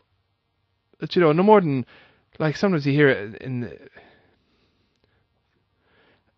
sometimes you'd hear, teachers giving out about it maybe, and all them on their smartphones constantly. Yes. Like, it's a human problem as opposed to a teenage problem. I think the kind of obsession that people have with smartphones, and people are proper obsessed with them. And, oh yeah, no, absolutely. But I think, and I've mentioned this before, I think our generation, say, people, let's say 30 plus, we've had, social media and smartphones and unlimited access to information for a long time now. say, the best part of 15 years, Mhm. but at least we got a chance to grow up without it. Yeah. These days, like I see it even with Fionn, he's 3.5, and Yeah, he can he can find open Peppa up the Pig on tab YouTube. and No yes, problem. Of course no he can. bother Yeah, to yeah. him. Like. Yeah, digital natives. Did you ever hear that term Ah, before? very good, a digital native. Yeah, born and bred on the internet, like. Yes. Parents met on Facebook and Yes. you know, all this kind of mad stuff. That's what you're dealing with, like. But to say that there's a, do you know, you hear people say there's a dumbing down, or they don't. Do you know, like sometimes I give out a bit of work to be done, and you'd find that some of them have used the internet on their smartphone to Google something that, you know, to learn some extra thing and learn a new skill, and then they've found a picture somewhere and they've brought it in, and they've gone to town on this task, and they've just gone crazy, and they've done some extra study, and it's just amazing, and they've used all that internet-y goodness to make it fantastic, and they've learned something from it, and you're like, well, that's fantastic, that's what it's there for. And then, like, I'd be doing that, and then I get a stupid WhatsApp about, like, oh, look at this silly, you know, picture moving. What do you call it? The GIFs? GIFs? GIFs? GIF, I think. GIF, I think. Do you know, some funny, and I'm like, oh, yeah. Do you know, it's a human thing. Sometimes the internet is I think it's a fantastic resource, and it's amazing. Oh, no, absolutely. And the positives there completely outweigh any of the kind of the negatives. And it's a learning curve. And you can be surprised how savvy kids are. Like my 6-year-old at home will tell you, oh, that's an ad, just ignore that, and this is how you skip the ads, and you don't want that. Yeah. And do you know, and they're into Minecraft on the computer, and recently then they wanted to they watch YouTube then, and they don't watch like RTE2 like we did when we were kids. Yeah, absolutely. They watch YouTubers, and they watch exactly what they're into. Yeah. Like we had to sit through whatever was on. Literally, there was 2 or 3 or whatever amount of challenge we had to sit through it. They get to pick exactly what they're into, and as a result, I think nearly consume less kind of TV than I don't know. Maybe we might have. Like I distinctly remember sitting down to watch, waiting for something that was going to be on in an hour or maybe 2 hours, and watching settling in for the night, like. Yeah, whatever was there. Whereas, well, my kids anyway will say, "Oh, I want to watch this YouTube video about whatever." Yeah. This Minecraft thing, and they'll watch that, and then okay, that's done. Right, go off do something else now. And they don't kind of vegetate maybe as much as I remember. I think, but I don't know. Very, very little tolerance for ads for a start. Again, with Fionn, he's 3.5, and if an ad pops up, you know the way it gives you like a 4-second counter and you skip it. He's rolling his eyes, going like, Jesus, come on. Yeah. Whereas we would have sat through, maybe if we were sitting down in the evening for 3 hours of television, that could have been 2 fucking hours of ads, like. Yeah, and easily. You just sat through it, and every 15 minutes. Yeah, you just watch it, and we'd have our favorite ads and stuff like that. Yeah. I remember I was doing a thing on advertising with first year students recently. And I said what I'd always say, you know, all right, okay, we'll just go around the room and see if we can name some TV ads, you know, famous ones that we all. And you know, usually what happens is someone does the theme tune for an ad, or someone says a funny thing off an ad, and they all laugh, and it's mad. They couldn't think of any. They're like, an ad? What do you mean an ad? Yeah. Like, you know, like one of those jingles off the telly, you know. All right, they couldn't come up with it. They came up with the Harvey Norman thing. They came up with that because they'd heard that on the radio. Yeah. You know, and so they all started shouting, Harvey Norman, Harvey Norman. But that was kind of it. Then after that, they had, and then he kind of jingles or anything. Do you know, like myself, I always use the example of do you remember the armadillo one for the. We liked armadillos. Yeah, it's armadillos. It's mad, isn't it? Like that was so powerful, and like stayed with us how many years later. But they didn't really have that. They only watch 5 seconds of ads. Yeah, and good fucking riddance. riddance. Skip ad. And they watch their tailored programs. Oh yeah, as you say, you know, what they're into. Yeah. But like I would have learned, I did history for the fucking leaving, so I would have covered World War II. But I know far more about World War II from having watched, I think is it called World War II in colour on Netflix? Oh, it's lovely. Yeah, that's great. It's very good. Yeah, it's really good. But from an educational point of view, like maybe not. Maybe in your lifetime, maybe not, maybe further on, but can you see us resorting to or shifting towards an online education? Oh, brilliant! Yeah, definitely. There's two things that. Well, one thing that I always say is that, like, if a teacher can be replaced by YouTube, Mm. then the teacher definitely should be replaced by YouTube. And what I mean by that is, if the teacher's just standing there explaining something, Regurgitating what's in the if I'm books, standing up here and saying, right, okay, World War Two, you ready, Frano? Here we go. Do you know, 1939, it starts. You know, you're going to go to sleep after a little while. There's no way I can do it better than History in Colour or, World War Two in Colour. Yeah, of course. I can't do it better. They've got technology and pictures and interviews and everything. And a recognisable voice doing the voiceover, Yeah, famous and voice and all the bells so the and whole whistles. thing, and an amazing narrator, like, and what I'm just, a teacher or whatever. So in that case, maybe I should be replaced by a YouTube video. Maybe I should just play the clip. Or what I like to do now is what's called the flipped classroom. Okay, what's that? So it kind of harks back to what you were saying about hospitals not being an effective way to do something. Sometimes they say, like, a school is not an effective way of teaching a load of kids. Like, you're getting all your kids there in one place. It's just, it's not a good use of resources. So an interesting thing to do is to put it on its head, flip the classroom, they say. So the idea is, in a normal classroom, or what happened to us was you go in and they say, right, today we're going to do science or history or English or whatever it is, maths, and I'm going to teach you how to do long division, right? So here's how you do long division. I'll do a couple of sums up the board, right? That's it. Homework now is to do question 1 to 10 your copy. Yeah? So if it was English, he'd say, right, there's a poem, I'll explain the poem now, homework, question 1 to 5, or write why I like this poem, little essay for your homework. Right, so that's the normal kind of classroom thing, and then there's this kind of idea of the flipped classroom where you put it on its head, and you say, right, don't do that anymore, instead you do the opposite. You come into class, you do your homework, and then, so in class you do questions 1 to 10, and then for homework you watch this video about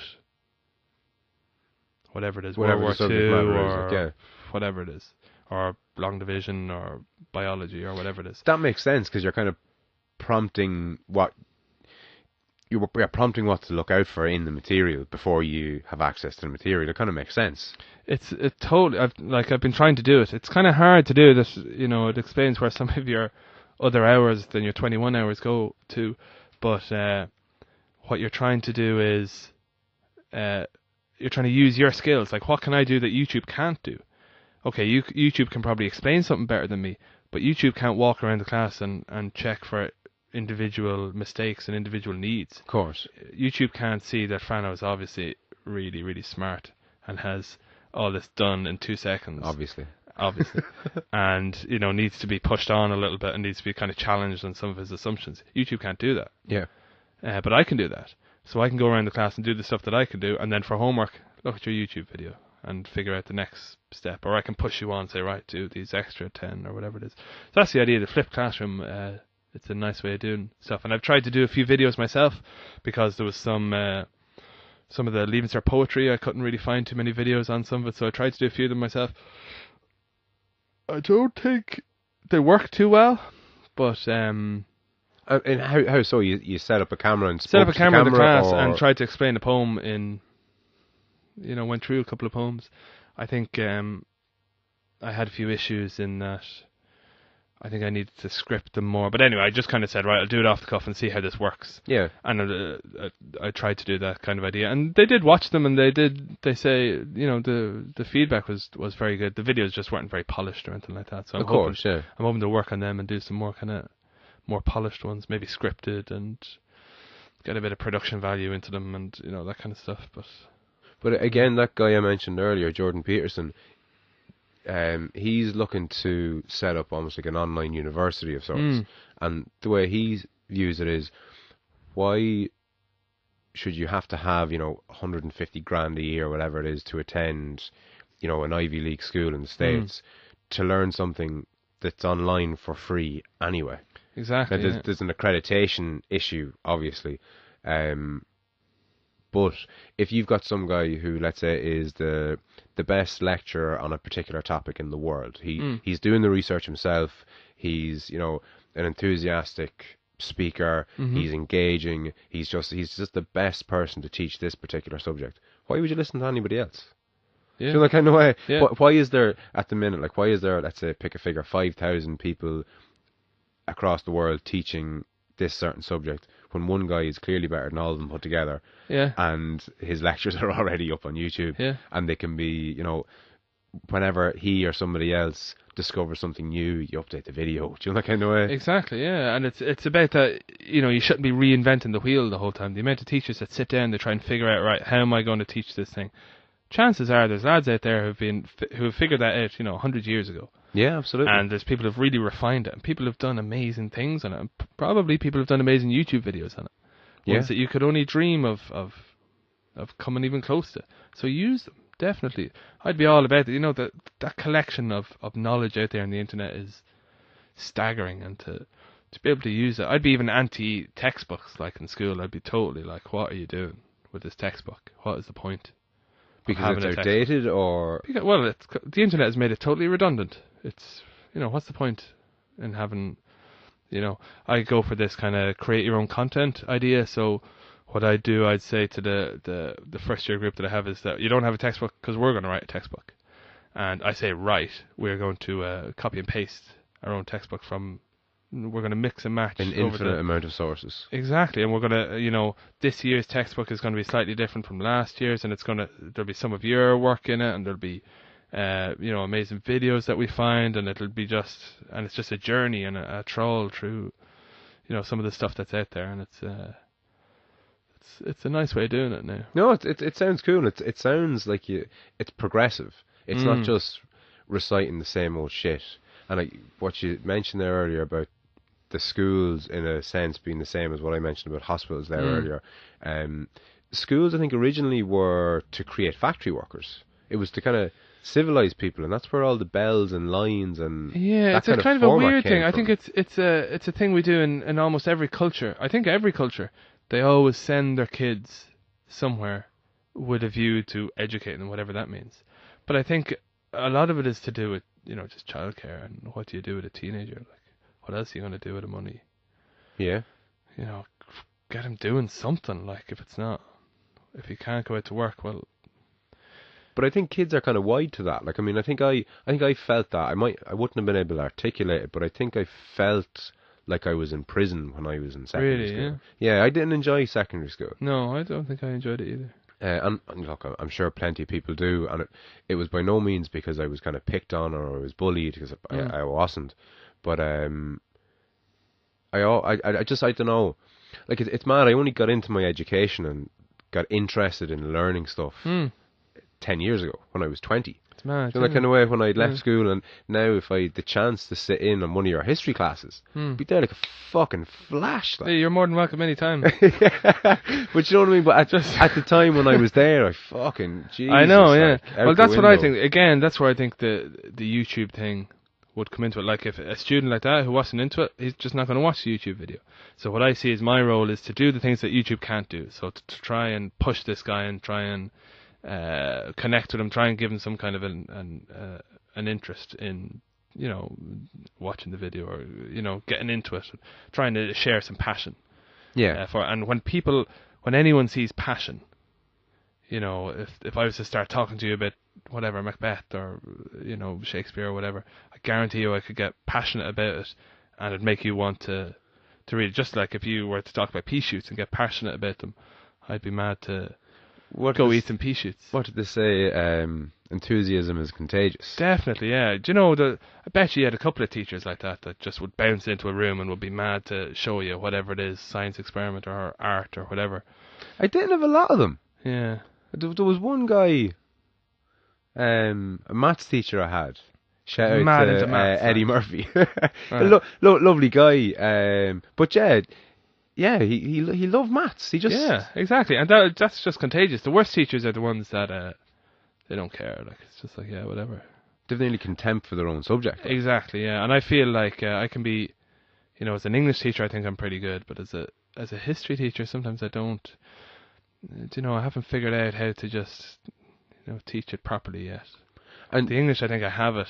It's grand. But the history, I don't know. I don't know why that is, but it's in relation to the training that you get now, and I don't want you to, I don't want to kind of force your opinions on the environment that you work on a fucking recording, like, but I mean, the way teachers are taught, say, are they taught to be enthusiastic, or are they taught to, let me rephrase that, are teachers taught to get students to pass exams, or are teachers taught to get students to be well educated? See, the exam system, I'd be totally against the exam system as well.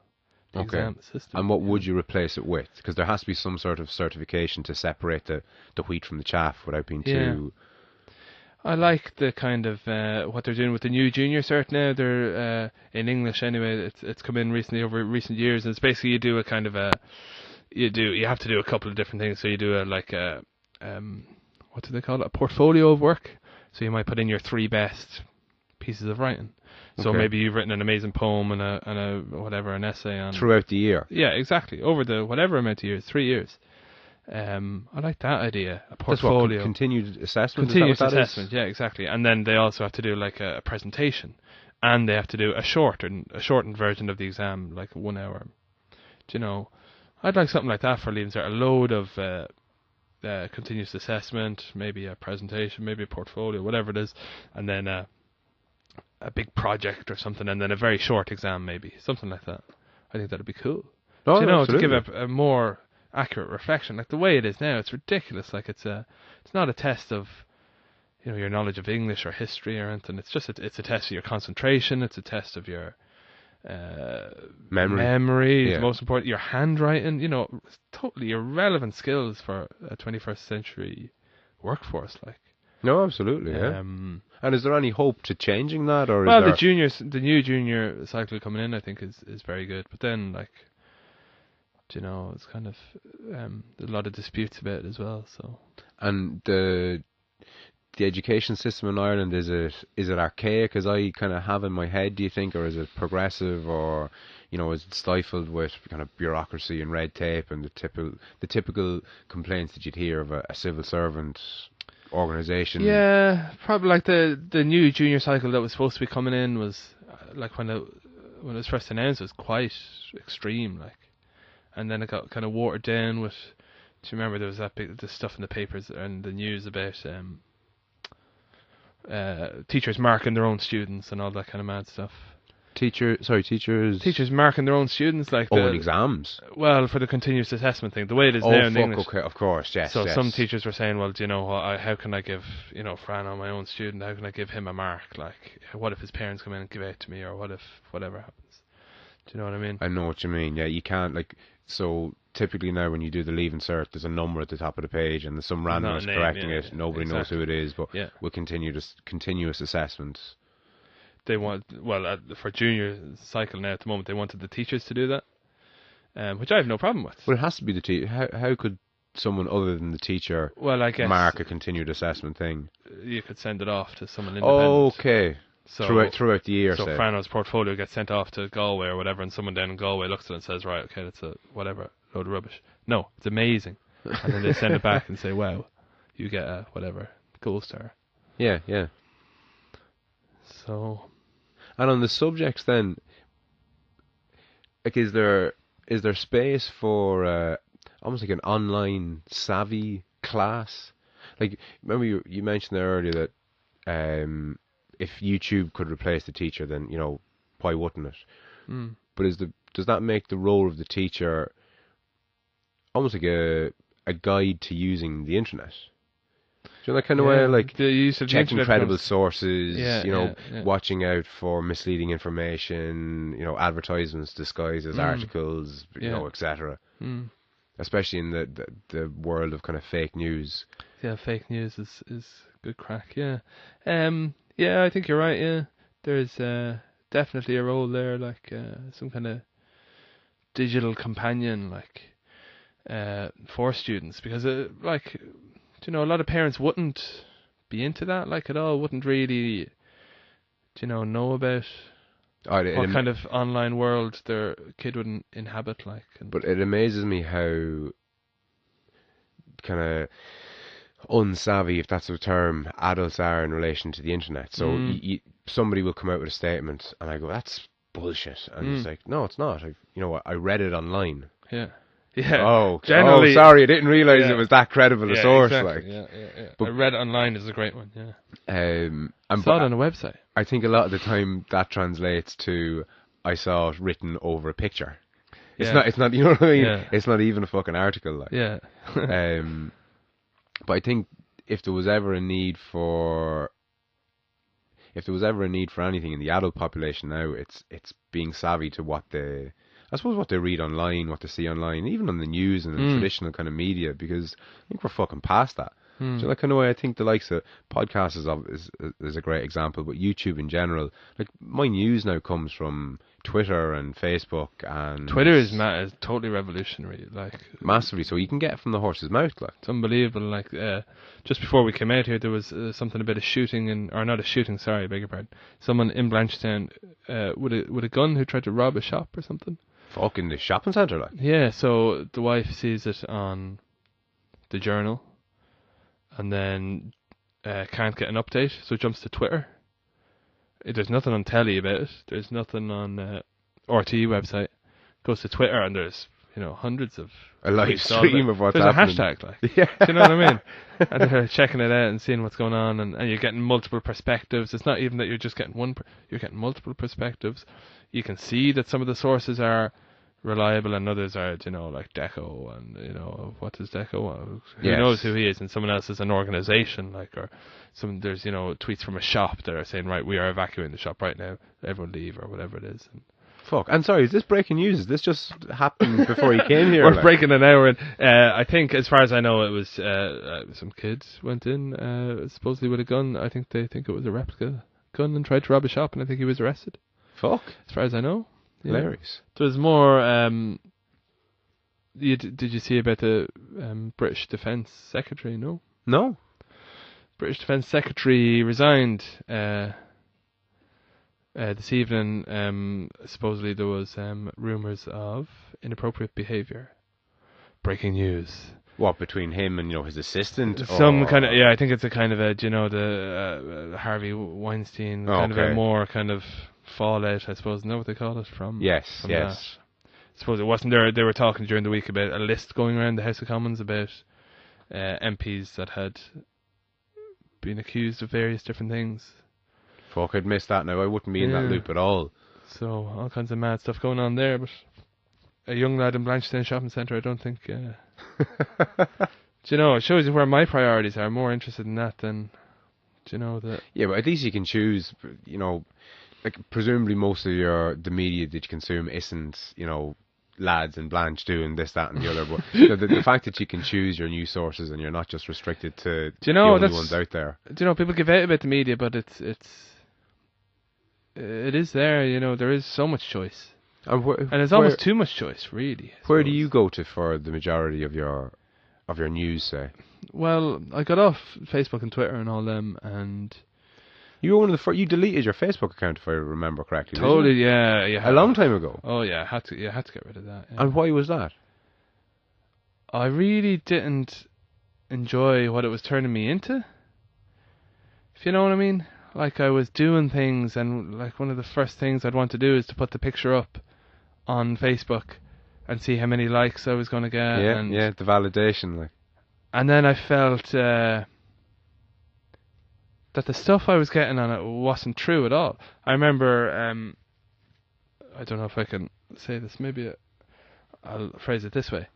There was somebody I knew who posted about giving up smoking, Okay. and said, "Oh, I've given up smoking. I'll never smoke again," and that's done and whatever. And I was like, "Oh, all right, that's brilliant. Jesus, fair play." And then the next time I met this person, he was smoking, and I was like, "But Facebook said that, that he was not smoking," Yes. and there hadn't been an update. There hadn't been a clarification That later on I in the was meeting back that- smoking. that this person was back smoking. Do you remember that? That was. I don't really. I think I've done. I think I did the same thing. Like, I used to be a smoker or whatever, and I remember posting that I had given up smoking, and then whatever 2 days later you're back smoking. But the point is that people only put one version of Of themselves course, out it's there. you're receiving. People are giving, and you're therefore receiving a skewed version of reality. And that's what I was doing on Facebook as well. I'd put pictures up when I was happy or something cool happened or something amazing or something funny, as if this was my life the whole time. Yeah. But it wasn't. Like, you never put up a picture of, like, no one's going to put up the picture of them smoking a cigarette saying, yeah, I totally failed in that attempt to give up. Back in the fags 2 weeks today. Fags, hashtag, what's the proper hashtag for that? Smokers rule? I don't know, something like that. I don't know. Joys of nicotine. There was a guy I used to know, it was quality. I was scrolling through Facebook one day and I came across a picture of his twins, and they were both in their car seats, strapped up, only a week or two old or so, and they were clearly on his front doorstep, say. So he was either coming into the house or leaving the house, and you know what it's like leaving with a couple of weeks or even a month-old baby with all the shit and the you need everything bags else. and bags and bags. This was his first kid, and it happened to be twins. And Oof. the two faces on the kids, they were bright red because they were both fucking screaming. Absolutely. And the hands were out and the fingers outstretched, and they were both fucking going at it. Yeah. Ah! And he took a picture and put it up on Facebook, and it was fucking brilliant because it was... It wasn't the happy exactly, side, and the complete opposite. But the reason that he put it up there was for that exact purpose. To put some kind of reality out there. Of course, because any photo that's gone up of Fionn, say, it's never one when he looks. I don't want to use the word, but when he looks stupid or when he's doing something, that makes him look like he's a terrible person or something. It's always when the hair is slicked back, and he's not ripping the head off a innocent puppy or exactly. We do the same ourselves. Yeah, like of course you never put up a photo which are your belly hanging out over your jeans. Exactly. And, And sure, what we do now is we take multiple photos and then you look for the best one. Of course, yeah. Absolutely. So you get rid of the one where you were dribbling or your belly is hanging out or whatever it is, and you don't. So I think on Facebook or whatever, there's no kind of reality. And then the other issue for me was that whole. You're probably aware of that idea of a kind of a. Do you know an echo chamber? Yeah, yeah. And I think there was something was in the news about abortion or something like that. That was in the news. Okay. And there was a few debates going on about abortion, and it just came to me that everyone's view that I was reading was exactly the same as my own view. Quelle surprise. And I was like, oh, why? And I kept feeling, oh, I'm so right. Everyone agrees with me. I must be just so right. And I was like, oh, hang on. It's all my mates who are all around the same age as me, and they're all whatever. And, and they're all, the same lefty whatever as I am, and that's why they're all, they've all got the correct view, just like I have the correct view. Yeah. The cool view right now. And that's why I'm not being challenged on any of these opinions at all. Yeah. And in fact, it's dangerous that I just feel that I'm so right. So instead of getting, the opposite point of view, which would be interesting, you're just getting your own view back to you. No, of course, yeah, absolutely. And that kind of drove me up the wall. And the last straw was then, it's kind of harsh to say it again. I feel very cold, but pictures of kids. Is that really bad? Like repeated, never-ending pictures of people's kids. Over and over and over and over. Do you know the people that like put up? Oh yeah, 3, 4, 5, 6 pictures a day, updates with oh he's eating, this is so cute. Oh he's. Do you know that? We got a bit of wind up and a bit of sick and we're just going to the shop now and thumbs up and oh sleepy time and 6 or 7 a day. I feel cold like saying that I did not want to be a part of that. Do you know I'd love to see one picture. Well, listen, I'll heat you up a little. I just blanket unfollow everybody. Literally everyone that I know, unless you're a competitive fighter or unless you're actually involved in something that I'm actively interested in, fucking forget about it. You're gone. Any hint of just had a bad day at work, you're gone. Oh, kind of way. Do you remember? You're just not reminding me. Fuck, no. The mysterious Facebook posts, the ones where they say, what is it? They put up something really mysterious that's cryptic, and at the start I thought they wanted you to kind of try and figure it out. Yeah, but they don't. they just want your attention. They just want they want someone to say, what is it? PM me later, hun. Do you know those ones? The ones where they put up things like, oh, why is everyone, why do your friends sometimes let you down so bad? Do you know those kind of posts? Yeah, You're yeah, like, no, absolutely, yeah. what do you like? But you see, it's people's mental health issues Yeah. laid bare a lot of the time. Yeah, it's Do you know that their, kind of their way? needs and I just don't think it's a pretty place. But I gather it's kind of changed since when I was on it, and my wife tells me anyway that there's a lot of kind of like it's been commercialized. Like there's a lot of buying and selling of things, and there's Facebook to me is a great resource. yeah, I love it. Like I'm really, yeah. won't be on it all the time, but it's a tool. It's like anything Mm. else. Like you're a fan of YouTube, Yeah, by all accounts. But I could equally, like, you might have a low opinion, say, of Facebook, but I could equally just turn around to you and go, fucking using it wrong. YouTube, like, cat videos and people falling over True. and hurting themselves. True. So that's bullshit. yeah. Well, yeah, you're right. That is bullshit, but that's Yeah. not what I fucking use it for. And Facebook's the same, like. Yeah. I find Facebook fantastic for all sorts of different things. Just following different people, seeing what they put up, keeping in touch with people. You're only ever really a search of someone that you went to school with's name away from Yeah. being able to send them a message no matter where they are in the Yeah. world. Things like that can be. I used to can be like kinda that cool. that facet of it, like making contact with people you haven't seen, as you say, since school Mm. or family that were abroad or whatever. That was always very good. But I think even something like WhatsApp now can really do that, because anyone, any phone number that you have in your phone, Yeah. when that person gets WhatsApp or whatever, suddenly then they appear and they're only a click away. Then. Yeah. Well, I would use WhatsApp a hell of a lot more than I would use Facebook. Say.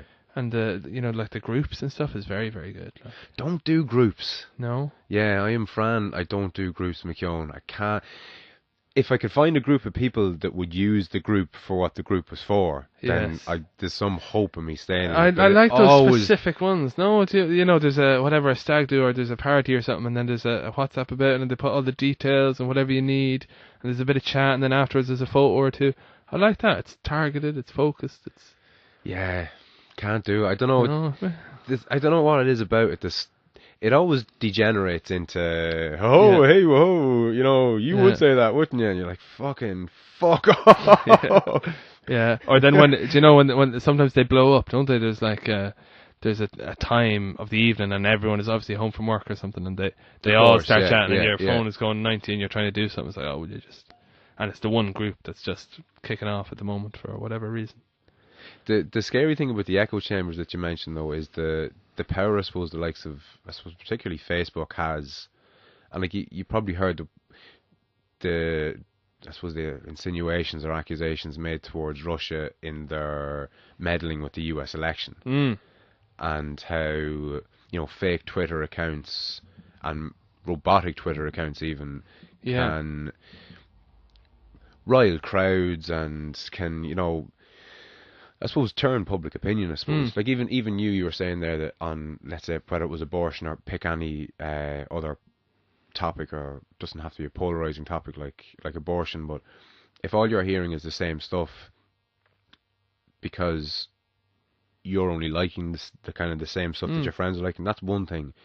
But Facebook taking it upon themselves to steer you, left or right on a particular issue, say. Yeah. Like, you're so easily... And they can totally do that. Of course they can. Of course they can. That was one of the things I noticed towards the end, that maybe, as you say, maybe I was just using it wrong, and there's probably settings that I could have changed. But I noticed that, I thought that when I was updating my feed, I would get every single thing from everything in chronological order. Yeah. That was not true No chance. at all. I started thinking, I actually missed that. Why did I looked through everything, but I didn't see it? Because they had... for whatever reason, they probably thought I didn't click into it enough, or maybe I didn't want to see this person or whatever. Yeah. But they had decided for me was the point. Of course, yeah. And I remember totally going, I actually might have wanted to see that. And I missed something important, I think, because of it. Couldn't have been that important if it was on bloody Facebook, though, at the same time. But, those kind of they can be very, very powerful. Massively so. Like, the example I give to people is how... how tailored supermarkets are. Mm. Like, are you familiar with what the little tricks that they use to kind of guide you around a supermarket? Like the beer and the nappies, that one. Being at opposite ends. No, supposedly you have to put the beer and supposedly. Now, this is one of the things you hear, that the beer and the nappies, if they're beside each other, Okay. supposedly the beer sells really, really well.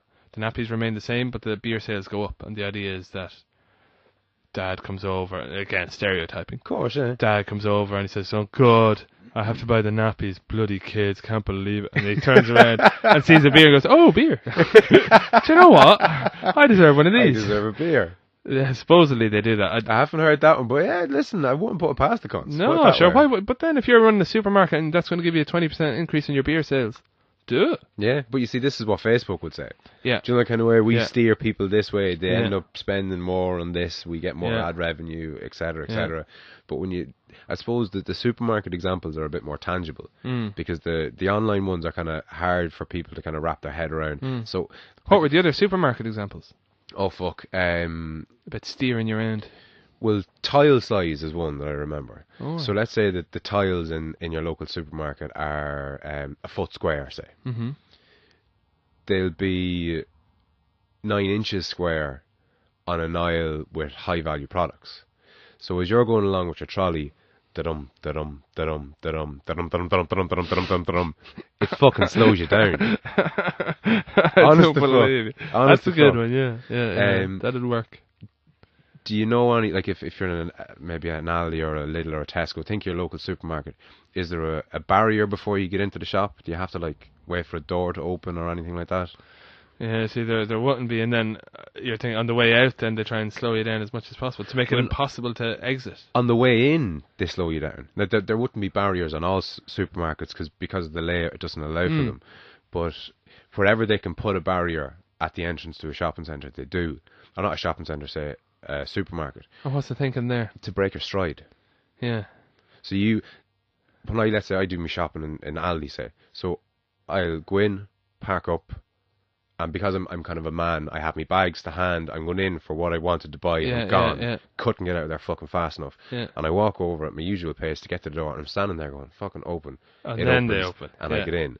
Now that's not because the sensor isn't advanced enough to open it, and I can fucking stroll so they in, have, like. yeah, you do have to do that. You do have to pause. I'm thinking of the Lidl in Trim. It breaks your stride, and that's it does, there yeah. for that specific reason. And again, Facebook and Twitter and all these other things are the exact same. The spacing between the letters, the spacing between the paragraphs, what's left or right of your visual field, that's all there for a very, very, very specific reason. Yeah. I have a friend of mine actually who works in that. I forget what they call that field, but he works on like the presentation of the websites. Yeah. And checking out cart abandonment rate and stuff like that. Yes. Do you know like what percentage of people put stuff in a cart to buy it? They get 90% of the way and then bail out and then for they bail whatever out, reason. and he's trying to figure out why. And again, if something experimenting, like if you put it on the right, if you change the font, if you make it bigger, kind of online marketing, or I'm not sure what you'd call it, something. It's a whole new possibility, a whole new. Oh, it's an industry. Whole new world there, yeah. An online world, yeah. That the digital natives coming up will hopefully be able for, maybe.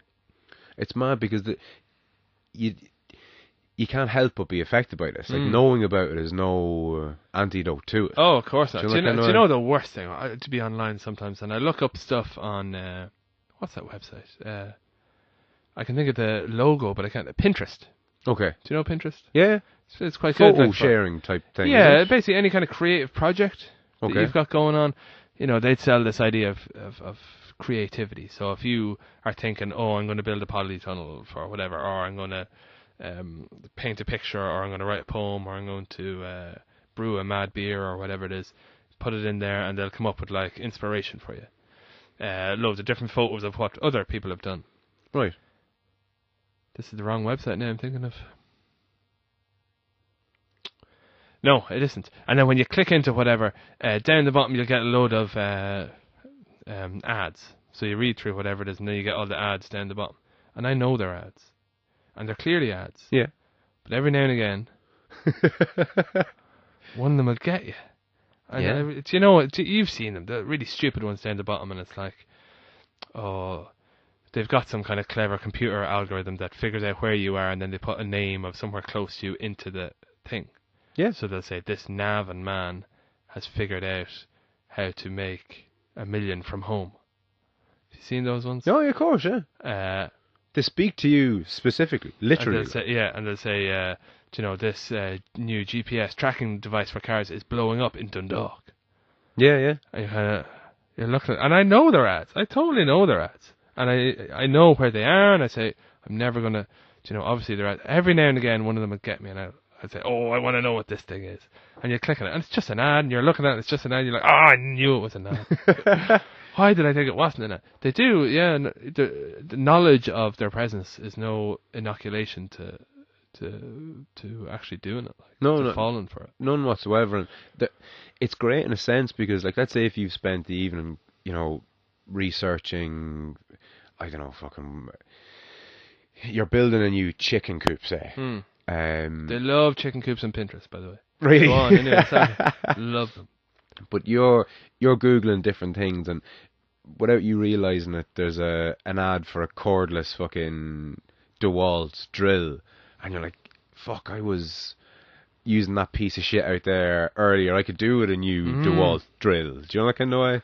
Yeah. So based on Can I just say that DeWalt are my favourite brand of drills? And I really enjoy their hammer action drills are amongst my favourites. And that's another curse as well, I think, on the internet. Scourge, say, is the selling on behalf of other people. So it's a real kind of sneaky sell, as if I was getting paid by DeWalt, say, just dropping shit in there. But I think what was that company called again? What, DeWalt, isn't it? Oh, yeah. Spelled D. They make amazing drills, I think. Yes, very, all very sorts of power drills. Yeah. Available in cordless and corded. But I think there's actually laws in Ireland that say that if you do something like that you actually have to say that it's an ad. Yeah, but you have to do that ridiculous thing where you have to put PP somewhere on the. Do you know PP? Product placement, that kind of idea. So they do it, do you know, Fair City is a famous example. Recently they've got, in the actual soap, Fair City, there's a Spar. And it's not just like the shop where people go to, you know, anonymous shop, it is Spar. Right. And they talk, you know, they always say, let's go to Spar. And they go to Spar. And how do they get around They put PP at the start, when the credits are rolling. PP, product placement. There's product placement in this thing. And there's a Spar.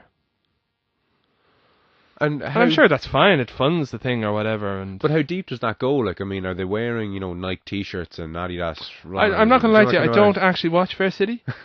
Shock. But I have seen the Spar in it, and I'm not sure how they do that. I wonder how hard they go. I presume they don't go too hard because it would just become crazy if they kept going on a bit. What was that movie? Was it the Truman Show?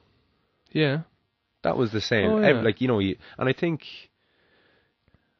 do the likes of the Kardashians and like the big shows, do they all have an element of that? Like that you can buy, you know, their wine decanter and their corkscrew and their whatever, fucking God knows what, like. I don't know, X Factor I think do it a lot as well. They have whatever they're drinking and it's always very clear what they're drinking. It's not, they're drinking... Yeah. They're having a drink. It's they're taking more or whatever, and it's in nearly every shot. Reminds me of that famous the famous Nazi movie. The Leni Riefenstahl one, Triumph of the Will.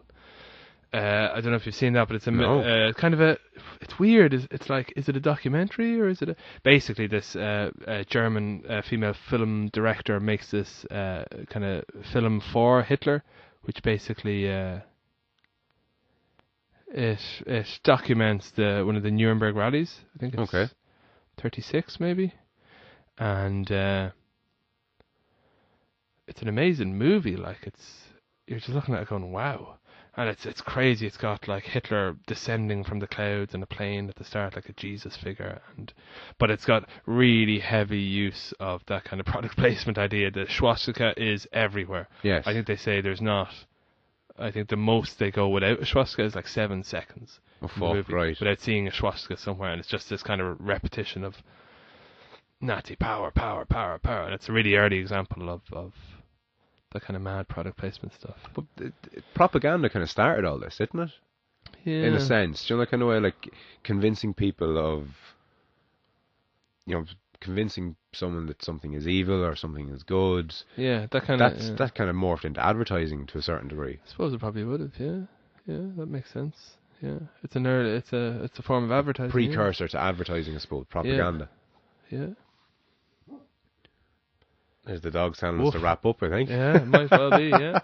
Listen, brother, we call it a night at that. Yeah, no Thanks a problem million at for coming over to me. Absolute pleasure. And we might do it again. Yeah, when we're brilliant, not as nervous and we fucking felt it out a little bit. And exactly, yeah. It sounds like a plan, yeah. We've done it before. Listen, absolute pleasure, brother. Take a hand. Cheers. Be good.